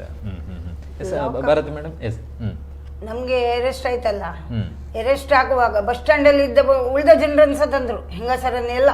ಯಾವುದೋ ಒಂದು ಮಗುವಿನ ತೊಟ್ಟಿಲ್ ಹಾಕ್ಲಿಕ್ಕೆ ಬಂದ ಹೆಂಗಸೊಬ್ರು ಸಿಕ್ಕಿ ಬಿದ್ರು ಒಳಗೆ. ಎಷ್ಟು ನಾವು ನಮ್ಮವರಲ್ಲ ಅಂತ ಹೇಳಿದ್ರು ಬಿಡ್ಲಿಲ್ಲ. ಇಷ್ಟು ಸಣ್ಣ ಲಾಕಪ್, ಅದ್ರಲ್ಲಿ ನಾವು 15-20 ಜನ ಒಬ್ಬರ ಮೇಲೆ ಒಬ್ಬರು, ಬೆಳಿಗ್ಗೆಯಿಂದ ರಾತ್ರಿ ತನಕ. ನಮ್ಗೆ ಟಾಯ್ಲೆಟ್ಗೆ ಹೋಗ್ಬೇಕಾದ್ರೆ ಒಬ್ರು ಮಾತ್ರ ಒಳ್ಳೆ ಪೊಲೀಸರು ಸಹ ಇದ್ರು, ನಮ್ಗೆ ಅಲ್ಲಿ ತನಕ ಕರ್ಕೊಂಡು ಹೋಗಿ ಎಲ್ಲ ಮಾಡಿದವರು ಸಹ. ಅವರಿಗೆ ಸಹ ನಾನು ನಿಜವಾಗಿ ಥ್ಯಾಂಕ್ಸ್ ಹೇಳ್ತೇನೆ. ಅವರಿಗೆ ಗೊತ್ತಿತ್ತು, ಅದೇನ್ ಮಾಡುದು, ಅವ್ರು ಏನ್ ಮಾಡ್ಲಿಕ್ಕೆ ಹೇಳ್ತಿದ್ರು ನನಗೆ, ಮೇಡಮ್ ಮಕ್ಕಳೇ ನೀವು ಈಚೆಯಿಂದ ಹೋಗಿ ಆಚೆ ಹೀಗೆ ಮಾಡಿ ಹಾಗೆ ಮಾಡಿ ಅಂತ ನಮ್ಗೆ ಎಷ್ಟೋ ಜನ ಹೇಳಿದ್ದಾರೆ. ಆದ್ರೆ ಅದು ಆ ಲಾಕಪ್ ಅಲ್ಲಿ ನಾವು ಕೂತದ್ದು ಬೆಳಗ್ಗೆಯಿಂದ ರಾತ್ರಿ ತನಕ. ಮತ್ತೆ ಕೋರ್ಟಿಗೆ ಪ್ರೊಡ್ಯೂಸ್ ಮಾಡಿದ್ರು. ಕೋರ್ಟಿಗೆ ಪ್ರೊಡ್ಯೂಸ್ ಮಾಡುವಾಗ ಹೇಳಿದ್ದೇನು ಗೊತ್ತುಂಟ, ಟ್ರಾಫಿಕ್ಕಿಗೆ ಅಡ್ಡ ಬಂದದ್ದು ಅಂತ ಕೇಸ್ ನಮ್ಮ ಮೇಲೆ. ಆಗ ಮಾಧವ್ ಭಂಡಾರಿ ಇದ್ರು ಅಲ್ಲಿ. ಅವರನ್ನು ನಿಜವಾಗ್ಲೂ ಈಗ ನನಗೆ ಸ್ಮರಣೀಯರಂತ ಹೇಳ್ಬೋದು. ಗಡ್ಡ ಎಲ್ಲ ಬಿಟ್ಟು ಅವರಿಗೆ ಮೀಸ ಹಾಕಿ ಎಷ್ಟೋ ಸಮಯ ಆಗಿದೆ. ಆ ದಿವಸ ಅವರನ್ನು ಸಹ ಕೋರ್ಟಿಗೆ ತಂದಿದ್ರು. ಅವರು ನಮ್ಗೆ ಹೇಳಿದ್ರು ಕೊಡಬೇಡಿ, 25 ರೂಪಾಯಿ ಫೈನ್ ಕಟ್ಟಲೇಬೇಡಿ, ನಾವು ಪ್ರತಿಭಟನೆ ಹೋರಾಟಗಾರರು, ನೀವು ಹೋಗ್ಬೇಡಿ, ನಾವು ರಾಷ್ಟ್ರ ಸೇವಿಕ ನಾವಾಗ ಹೇಳಿದೆವು, ನಾವು ರಾಷ್ಟ್ರ ಸೇವಿಕಾ ಸಮಿತಿಯಿಂದ ಪ್ರತಿಭಟನೆಗೆ ಬಂದದ್ದು ಅಂತ. ವಿದ್ಯಾರ್ಥಿನಿಯರು ಆದ್ರೂ ಸಹ ನೋಡ್ಲಿಲ್ಲ ಅವರು ಎಂತ ಒಂದು ಮಾಡಿದ್ದಾರೆ ಅಂತ ಹೇಳಿದ್ರು. ಊಟ ಇಲ್ಲ, ತಿಂಡಿ ಇಲ್ಲ, ಹೋಗ್ಲಿಕ್ಕೆ ಬಿಡ್ತಿರ್ಲಿಲ್ಲ. ಹೀಗೆ ನೋಡಿ, ನಾಯಿಗೆ ನಾವು ಹೇಗೆ ಟಕ ಟಕ ಮಾಡ್ತೇವೆ ಹಾಗೆ ಹೆದರಿಸೋದು ನಮ್ಮನ್ನು. ನಾವು ಅನುಭವಿಸಿದ್ದೇವೆ ತುಂಬಾ. ಆದ್ರೆ ಸಹ ನನಗೆ ಈಗ ಸಹ ಹೆಮ್ಮೆ ಆಗ್ತದೆ. ಏನು ಗೊತ್ತುಂಟಾ, ಅದರಿಂದ ಆ ಎಮರ್ಜೆನ್ಸಿಯಿಂದ ನಮ್ಮ ಶಕ್ತಿ ನಮಗೆ ಗೊತ್ತಾಯ್ತು. ಇನ್ನು ಈ ಭಾರತ ದೇಶಕ್ಕೆ ಯಾವಾಗ ಏನು ಕಷ್ಟ ಬಂದ್ರೆ ಸಹ ನಾವು ನಮ್ಮ ಉಸಿರಿರುವ ತನಕ ಹೋಗ್ತೇವೆ. ಏನಾಗ್ತದೆ ಹೆಚ್ಚಂದ್ರೆ, ಮನುಷ್ಯ ಜೀವನ ಸಣ್ಣದು, ದೇವರು ಬರ್ದಾಗಿದೆ. ಇನ್ನು ಯಾವಾಗ್ಲೂ ಹೇಳ್ತಾರೆ ಕಲಿಯುಗ ಕಲಿಯುಗ ಅಂತ ಹೇಳಿ. ಕಲಿಯುಗ ಹೋಗುವಾಗ ಸತ್ಯಯುಗ ಎಂಟ್ರೆ ಖಂಡಿತ ಆಗ್ತದೆ. ಆದ್ರಿಂದ ಕೆಟ್ಟದ್ದಕ್ಕೆ ಯಾವಾಗಲೂ ನಾವು ಹೋರಾಟ ನಡೆಸುವಾಗ ಸಹ ಕೆಟ್ಟದ್ದರೊಟ್ಟಿಗೆ ಒಳ್ಳೆಯದು ಖಂಡಿತ ಇರ್ತದೆ. ಆದ್ರಿಂದ ಎಮರ್ಜೆನ್ಸಿ ನಮ್ಗೆ ಒಳ್ಳೆ ಪಾಠ ಕಲಿಸಿದೆ ಮಾತ್ರ. ಅಂದ್ರೆ ತಾವು ತಮ್ಮ ಕಣ್ಣಾರೆ ಅನೇಕ ಜನರು ಪೆಟ್ಟು ತಿನ್ನುವಂತದ್ದನ್ನು ಇವರ ಗಂಡ ನನ್ನ ಹಸ್ಬೆಂಡ್ ಈಗ ಇಲ್ಲ, ಗಣೇಶ್ ಭಟ್ ಅವರು ದಿವಂಗತರಾಗಿದ್ದಾರೆ. ಇವರು ಕೂಡ ತುರ್ತು ಪರಿಸ್ಥಿತಿಯಲ್ಲಿ ಬಹಳ ದೊಡ್ಡ ಹೋರಾಟ ಮಾಡಿದ್ರು. ಅವರು ಊಟ ತಂದೆಲ್ಲ ಕೊಡ್ತಿದ್ರು ನಮ್ಗೆ. ನಿಜವಾಗಿ ಹೇಳ್ಬೇಕಾದ್ರೆ ತುರ್ತು ಪರಿಸ್ಥಿತಿಯೇ ನಮ್ಮನ್ನು ಒಟ್ಟು ಮಾಡಿದ್ದು. ಕಾರಣ ತುರ್ತು ಪರಿಸ್ಥಿತಿ. ಮತ್ತೆ ಸಹ ನಾವು ನನ್ನ ಗಂಡನ ಹತ್ರವೇ ನನ್ಗೆ ಅದು ಸ್ಫೂರ್ತಿ. ಈಗ ಸಹ ಅವರೇ, ಈಗ ಸಹ ನನ್ನ ಆ ದಿವಸದ್ದು ಆ ರಕ್ತ ಉಂಟಲ್ಲ, ಈಗ ಸಹ ದೇಶಕ್ಕೆ ಏನಾದ್ರು ಆದ್ರೆ ನಮ್ಗೆ ಒಂದು ಕನಸಿತ್ತು. ಎಲ್ಲ ಪ್ರತಿಭಟನೆಗೆ ನಾವು ಹೋಗಿದ್ದೇವೆ, ಗಂಡ ಹೆಂಡತಿ ಇರ್ಬೋದು, ಮಕ್ಕಳನ್ನು ಬೀಗ ಹಾಕಿ ಆದ್ರೂ ಹೋಗಿದ್ದೇವೆ. ಆದ್ರೆ ಒಂದು ಕನಸಿತ್ತು, ಒಂದು 370 ಆರ್ಟಿಕಲ್ಸ್ ಆಯ್ತು, ರಾಮ ಮಂದಿರ ಆಯ್ತು, ಇನ್ನೊಂದು ಉಂಟು ನಮ್ಮ ಬದುಕಿರುವುದರೊಳಗೆ ಆಗ್ಬೇಕಂತ ದೇವರ ಹತ್ರ ಬೇಡುದು, ಕಾಮನ್ ಸಿವಿಲ್ ಕೋಡ್ ಅಂತ ಬರ್ಬೇಕು. ಖಂಡಿತ ಭಾರತವನ್ನು ವಿಶ್ವಗುರು ಆದದ್ದು ನಮ್ಮ ಮಕ್ಕಳಾದ್ರೂ ನೋಡ್ಬೇಕು. ಈಗ ದಾಪುಗಾಲಿ ಇಡ್ತಾ ಉಂಟು ವಿಶ್ವಗುರು ಆಗುವತ್ತ, ನೋಡ್ತೇವಲ್ಲ ನಾವು. ಗೊತ್ತಾಗುದಿಲ್ಲ, ಯಾಕಂದ್ರೆ ನೆಗೆಟಿವಿಟಿ ಹೆಚ್ಚು ಮಾಡ್ತಾರೆ. ಇವತ್ತಿನ ನಿಜವಾಗಿ ಅವರೊಬ್ರು ಹೇಳಿದ್ರು, ಇವತ್ತಿನ ನಿಮ್ದು ಇದು ಒಳ್ಳೇದಾಯ್ತಂತೆ. ಯಾಕಂತ ಹೇಳಿದ್ರೆ ಪಾಸಿಟಿವ್ ಮಾತ್ರ, ಇಲ್ಲದ್ರೆ ಅವರು ನೆಗೆಟಿವ್ ಮಾತಾಡೋದು, ಅಯ್ಯೋ ಗಲಾಟೆ ಕಿರಿಕಿರಿ. ಇದು ನಿಜವಾಗಿ ನಮ್ಮ ಯುವ ಪೀಳಿಗೆಗೆ ಒಂದು ಮಾದರಿ ಅಂತ ಹೇಳ್ಬೋದು. ಅವ್ರು ಕೇಳಿದ್ರೆ ಅವರಿಗೆ ಗೊತ್ತಾಗ್ತದೆ. ಒಂದು ಅರ್ಥದಲ್ಲಿ ಇಂದಿರಾ ಗಾಂಧಿ ಅವರಿಗೂ ಕೂಡ ಭಾರತಿ ಮೇಡಮ್ ಅವರ ಕಡೆಯಿಂದ ಧನ್ಯವಾದ ಹೇಳಲೇಬೇಕು. ಅಂದ್ರೆ ಅವರ ಜೊತೆಯಾಗೋದಕ್ಕೆ ಒಂದು ಕಾರಣ ಕೂಡ ತುರ್ತು ಪರಿಸ್ಥಿತಿ ಆಯ್ತು. ಅರುಣ್ ಸರ್, ಕೊನೆಯದಾಗಿ ಹೇಳೋದಾದ್ರೆ ಕಾರ್ಯಕ್ರಮದ ಕುರಿತಾಗಿ ಕೊನೆಯಲ್ಲಿ ಹೇಳೋದಾದ್ರೆ ಬಹಳಷ್ಟು ಮಂದಿ ಇದರಲ್ಲಿ ಕೆಲಸ ಮಾಡಿದ್ದಾರೆ. ಒಂದು ಸ್ವಲ್ಪ ಸಮಯದ ಹಿಂದೆ ನಮ್ಮ ಸನ್ಮಾನ್ಯ ಯೋಗೀಶ್ ಭಟ್ರು ಬಂದಾಗಲೂ ಕೂಡ ನಿಮ್ಮ ಮನೆಯ ಪಕ್ಕದಲ್ಲಿ ಆಗಿರತಕ್ಕ ಒಂದು ಘಟನೆ ಹೇಳಿದ್ರು. ಅಲ್ಲಿ ಪೊಲೀಸ್ ರೈಡ್ ಆಯಿತು, ಅಲ್ಲಿಂದ ಒಬ್ರು ಮನೆಗೆ ಹೋಗಿ ಕೂತ್ಕೊಂಡ್ರು. ಅಲ್ಲಿ ಅವನಿಗೆ ಗೊತ್ತಾಯ್ತಿದ್ದು ಇವನು ಆವಾಗ ಮುಖ್ಯ ಶಿಕ್ಷಕ ಆಗಿದ್ರಂತೆ ಯೋಗೀಶ್ ಭಟ್ರು. ಅಲ್ಲಿ ಆ ಮನೆಯವರು ನನಗೆ ರಕ್ಷಣೆ ಮಾಡಿದ್ರು. ಆದ್ರೆ ಏನ್ ಮಾಡೋಣ, ಈ ಪೊಲೀಸರು ನಾನು ಹೊರಗೆ ಬರ್ಬೇಕಿಂತ ಒಳಗೆ ಅಲ್ಲಿ ಹೊರಗಡೆ ಅವಿತು ಕೂತ್ಕೊಂಡಿದ್ರು, ಯಾರು ಹೊರಗೆ ಬರ್ತಾರೆ ಅಂತ. ಹೀಗೆಲ್ಲ ಬಹಳಷ್ಟು ನಡೀತು. ಮತ್ತು ನಮ್ಮ ಪಂಚಮಹಲ್ ಮೊಯ್ನಿ ಅಕ್ಕ ಇರಬಹುದು, ಇವರೆಲ್ಲ ಕೆಲಸ ಮಾಡಿದ್ದು ಅದೆಲ್ಲ ನಿಮ್ಗೆ ಇನ್ನೂ ಇತಿಹಾಸದ ಪುಟಗಳಲ್ಲೇ ಸಿಗುದಿಲ್ಲ. ಇನ್ನೊಂದು ಅನುಭವಗಳನ್ನು ಹೇಳಿಕೊಂಡು ಆಗ್ಬೇಕಷ್ಟೇ. ಇದೊಂದು ನಿಮ್ದು ಈಗ ಯೂಟ್ಯೂಬ್ನಲ್ಲೋ ಅಥವಾ ಫೇಸ್ಬುಕ್ನಲ್ಲಿ ಬಂದು ಅದೊಂದು ಡಾಕ್ಯುಮೆಂಟ್ರಿ ಆಗಿ ಯಾವತ್ತೋ ಒಬ್ರು ಅದನ್ನು ತೆಗೆದು ನೋಡುವಾಗ ಸಿಗಬಹುದೇನೋ.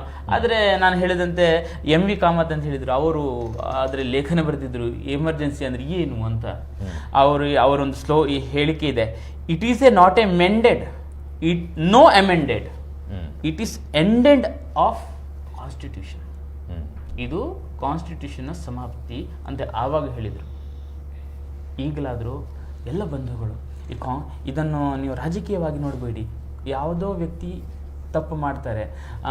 ಇದರಲ್ಲಿ ಇಂದಿರಾ ಗಾಂಧಿ ಎಮರ್ಜೆನ್ಸಿ ಅಂತ ಹೇಳಿದ ಸಿನಿಮಾ ಬಂದಿದೆ, ಅದನ್ನು ನೋಡಿ. ಅದೇನೋ ಪ್ರೊಪೆಗಂಡಾ ಸಿನಿಮಾ ಏನೋ ಅಲ್ಲ, ಅದು ನೋಡಿ ಅದರಲ್ಲಿ ಯಾಕೆ ಆಯಿತು. ಅದರಲ್ಲಿ ಒಂದಷ್ಟು ಫಾರ್ ಆಗಿ ಇಂದಿರಾ ಗಾಂಧಿ ನಿಲುವು ಏನಿತ್ತು, ಯಾಕೆ ಮಿಸ್ಗೈಡ್ ಆಯಿತು ಸಂಜಯ್ ಗಾಂಧಿ ಅವರಿಂದ, ಇದೆಲ್ಲವೂ ಬಂದಿದೆ. ಹೌದು ಕೂಡ, ಅದು ಆವಾಗ ನಡೆದಂಥ ಬ್ರುಟಾಲಿಟಿ, ಅದರಲ್ಲಿ ಸಂಜಯ್ ಗಾಂಧಿ ಅವರದ್ದು ಕೂಡ ಪಾತ್ರ ಇದೆ ಅನ್ನುವಂಥದ್ದು ಬಂದಿದೆ, ಇದೆಲ್ಲ ಗೊತ್ತಿರುವಂಥದ್ದು. ಆದರೆ ಇದನ್ನೆಲ್ಲ ಯಾಕೆ ನಾವು ಒಂದ್ಸತಿ ನೋಡಬೇಕು? ಸ್ವಾತಂತ್ರ್ಯ ಹೋರಾಟವನ್ನು ನಾವು ಆಹ್ಲಾದಿಸಿ ಕೇಳುತ್ತೇವೆ, ಅದರಿಂದ ಪ್ರೇರಣೆ ಪಡಿತೀವಿ. ಪ್ಲಸ್ ನಿಜವಾಗಿ ಇವತ್ತು ಅಂಬೇಡ್ಕರ್ ಅವರ ಸಂವಿಧಾನವನ್ನು ರಕ್ಷಿಸಬೇಕು ಅಂತ ಹೇಳಿ ನಿಮ್ಗೆ ಏನಾದರೂ ಅನಿಸಿದ್ರೆ, ಯಾರಾದರೂ ಹೋರಾಟ ಮಾಡ್ತಿರಲ್ಲ ದಲಿತ ಸಂಘರ್ಷ ಸಮಿತಿ ಅಂತ ಇದನ್ನೆಲ್ಲ ಕಟ್ಕೊಂಡು ಒಂದ್ಸತಿ ಈ ತುರ್ತು ಪರಿಸ್ಥಿತಿ ಅಂದರೆ ಹೇಗಿತ್ತು ಅಂತ ನೋಡಿದಾಗ ನನಗೆ ಪ್ರಜಾಪ್ರಭುತ್ವದ ಮೇಲೆ ಅತ್ಯಂತವಾಗಿರ್ತಕ್ಕಂಥ ಪ್ರೀತಿ ಬರುತ್ತೆ. ಅದಕ್ಕೋಸ್ಕರ ಆದರೂ ಇದನ್ನು ಒಂದ್ಸತಿ ಮೆಲುಕು ಹಾಕಿ ನೋಡಿ ಅಂತ ಹೇಳಲಿಕ್ಕೆ ಬಯಸ್ತೀನಿ. ಮೂವರಿಗೂ ಕೂಡ ಧನ್ಯವಾದಗಳು ಸರ್, ನಮ್ಮ ಜೊತೆ ಕಾರ್ಯಕ್ರಮದಲ್ಲಿ ಭಾಗವಹಿಸೋದಕ್ಕೆ. ಸ್ಪೆಷಲಿ ಹಿರಿಯರಾಗಿರುವಂತಹ ಮಟ್ಟಾರು ವಿಠಲ್ ಕಿನಿ ಅವರು ಕೂಡ ಈ ಹೊತ್ತಿನಲ್ಲೂ ಕೂಡ ನಮ್ಮ ಜೊತೆ ಕಾರ್ಯಕ್ರಮದಲ್ಲಿ ಭಾಗವಹಿಸಿದ್ರಿ sir. So thank you so much, ಧನ್ಯವಾದಗಳು ಮೋರಿಗೂ ಕೂಡ. ಇದಾಗಿತ್ತು ಇವತ್ತಿನ ಜನಧ್ವನಿಯ ವಿಶೇಷ. ಸ್ಪೆಷಲಿ 50 ವರ್ಷದ ಹಿಂದಿನ ಆ ಸಮಯದಲ್ಲಿ ಏನಾಗಿತ್ತು ಈ ನೆಲದಲ್ಲಿ ಅನ್ನುವಂತಹ ಒಂದು ಚಿತ್ರಣವನ್ನು ನಿಮ್ಮ ಮುಂದೆ ಇಡುವಂತಹ ಪ್ರಯತ್ನ. ಈಗಲೂ ಕೂಡ ಹೇಳುವಂಥದ್ದು ಇಷ್ಟೇ, ಇನ್ನು ಮುಂದಿನ ಪೀಳಿಗೆಗೆ ಇದರ ಸತ್ಯಾಂಶ ಏನು ಅನ್ನುವಂಥದ್ದು ತಿಳಿಯಬೇಕು ಅನ್ನೋದು, ಮತ್ತು ಆಗಿನ ಸಂದರ್ಭದಲ್ಲಿ ಏನಾಗಿತ್ತು ಅನ್ನುವಂಥದ್ದನ್ನು ಅನೇಕ ವಿಚಾರಗಳನ್ನು ಅತಿಥಿಗಳು 1 by 1 ಆಗಿ ಹಂಚಿಕೊಳ್ತಾ ಹೋದರು. ಹಾಗೆಯೇ ಕಳೆದ ಬಾರಿಯೂ ಕೂಡ ನಾಗೇಶ್ ಶೆಟ್ಟಿ ಅವರು ಮತ್ತು ಮಧುಕರ್ ನಾಯಕ್ ಅವರು ಕೂಡ ಭಾಗವಹಿಸಿದರು. ಅವರು ಕೂಡ ಅವರ ಕಣ್ಣೆದುರಲ್ಲೇ ಲಾಠಿ ಏಟಿನಿಂದ ಸ್ಟೇಷನ್ನಲ್ಲೇ ಕೊನೆಯುಸಿರೆಳೆದಂಥ ಎಷ್ಟೋ ಜನರ ಕಥೆಗಳನ್ನು ಕೂಡ ಉಲ್ಲೇಖ ಮಾಡಿದರು. ಕಳೆದ ಬಾರಿಯ ವಿಡಿಯೋಸ್ಗಳನ್ನು ತಾವೇನಾದರೂ ಗಮನಿಸಿದರೆ ಅಲ್ಲೂ ಕೂಡ ಇದಕ್ಕೆ ಸಂಬಂಧಪಟ್ಟಂಥ ಇನ್ನೂ ಪೂರಕವಾದಂಥ ಅನೇಕ ಕಥೆಗಳು ಸಿಗುತ್ತೆ. ಇದೆಲ್ಲವೂ ಕೂಡ ನೈಜವಾಗಿರುವಂಥ ಘಟನೆ. ಮತ್ತೊಮ್ಮೆ ಹೇಳ್ತೀನಿ, ಇದು ಎಲ್ಲೋ ದಿಲ್ಲಿಯಲ್ಲಿ ಆಗಿರುವಂಥ ಘಟನೆ ಅಲ್ಲ, ಇದೇ ಮಂಗಳೂರಿನ ಹಳ್ಳಿಯಲ್ಲೂ ಕೂಡ ಆಗಿರುವಂತಹ ಚಿತ್ರಣವನ್ನು ಮಾತ್ರ ನಾವು ನಿಮ್ಮ ಮುಂದೆ ಇಡ್ತಾ ಇರುವಂಥದ್ದು. ಭಾರತದಾದ್ಯಂತ ನಡೆದಂತಹ ಅನೇಕ ಘಟನೆ ಇದೆ. ಅದು ಮಧ್ಯಪ್ರದೇಶನೋ, ಗುಜರಾತೋ, ಅಥವಾ ದೆಹಲಿನೋ, ಅಥವಾ ಇಡೀ ದೇಶದಾದ್ಯಂತ ಇಂಥ ಘಟನೆ ನಡೆದಿದೆ. ಆದರೆ ನಾವಿವಾಗ ಬಿಚ್ಚಿಡ್ತಾ ಇರುವಂಥದ್ದು ಸಣ್ಣ ಒಂದು ಊರು ಮಂಗಳೂರಿನಲ್ಲಿ ಆಗಿರುವಂಥ ವಿಚಾರವನ್ನು ಮಾತ್ರ. ಸೊ ಇದಾಗಿತ್ತು ಇವತ್ತಿನ ಜನಧ್ವನಿಯ ವಿಶೇಷ. ಸೊ ಮುಂದಿನ ಜನಧ್ವನಿಯಲ್ಲಿ ಮತ್ತೊಂದು ಸುದ್ದಿಯ ಜೊತೆಗೆ ಭೇಟಿಯಾಗೋಣ. ನಿರಂತರ ಸುದ್ದಿ ಹಾಗೂ ಮನೋರಂಜನೆಗಾಗಿ ನೋಡ್ತಾ ಇರಿ ನಮ್ಮ ಟಿವಿ. ಈ ಕಾರ್ಯಕ್ರಮದ ಪ್ರಾಯೋಜಕರು ತೇಜಸ್ವಿನಿ ಆಸ್ಪತ್ರೆ ಮತ್ತು ಶಿಕ್ಷಣ ಸಂಸ್ಥೆಗಳು, ಮಲ್ಲಿಕಟ್ಟೆ, ಮಂಗಳೂರು. ಸಹ ಪ್ರಾಯೋಜಕರು ಸಂತೋಷ್ ರೈಸ್ ಮಿಲ್ಸ್ ರವರ 2 ಸ್ಟಾರ್ ಮತ್ತು ಸಂತೋಷ್ ಬಾಯ್ಲ್ಡ್ ರೈಸ್. ಸದ್ಗುರು ಆಯುರ್ವೇದ ಗ್ರಾಮ್ ಫ್ಲೋರ್ ಸೋಪ್. ಕರ್ನಾಟಕದ ಸ್ವಾದಕ್ಕೆ ವಿಶೇಷವಾಗಿ ಸಂಸ್ಕರಿಸಿದ ಕೆಟಿ ಸ್ಪೆಷಲ್ ಚಹಾ. Nippon paint atom 2 in 1. ಮನೆಯ ಹೊರಗೆ ಒಳಗೆ ಒಂದೇ ಪೇಂಟು, ಕಡಿಮೆ ಬಜೆಟ್ ಅಲ್ಲಿ. ನಿಮ್ಮ ಸಕ್ಸಸ್ ನ ಹೊಸ address Rohan city, Vijay, Mangaluru. Invest in workspaces managed by Vertex. Invest Smart. Invest in Mangaluru. Shashi detergent soap ಮತ್ತು ವಾಷಿಂಗ್ ಪೌಡರ್. ಶಶಿ ಇದ್ದಲ್ಲಿ ಕೊಳೆಯ ಮಾತೆಲ್ಲಿ. ನಮ್ಮ ಶಶಿ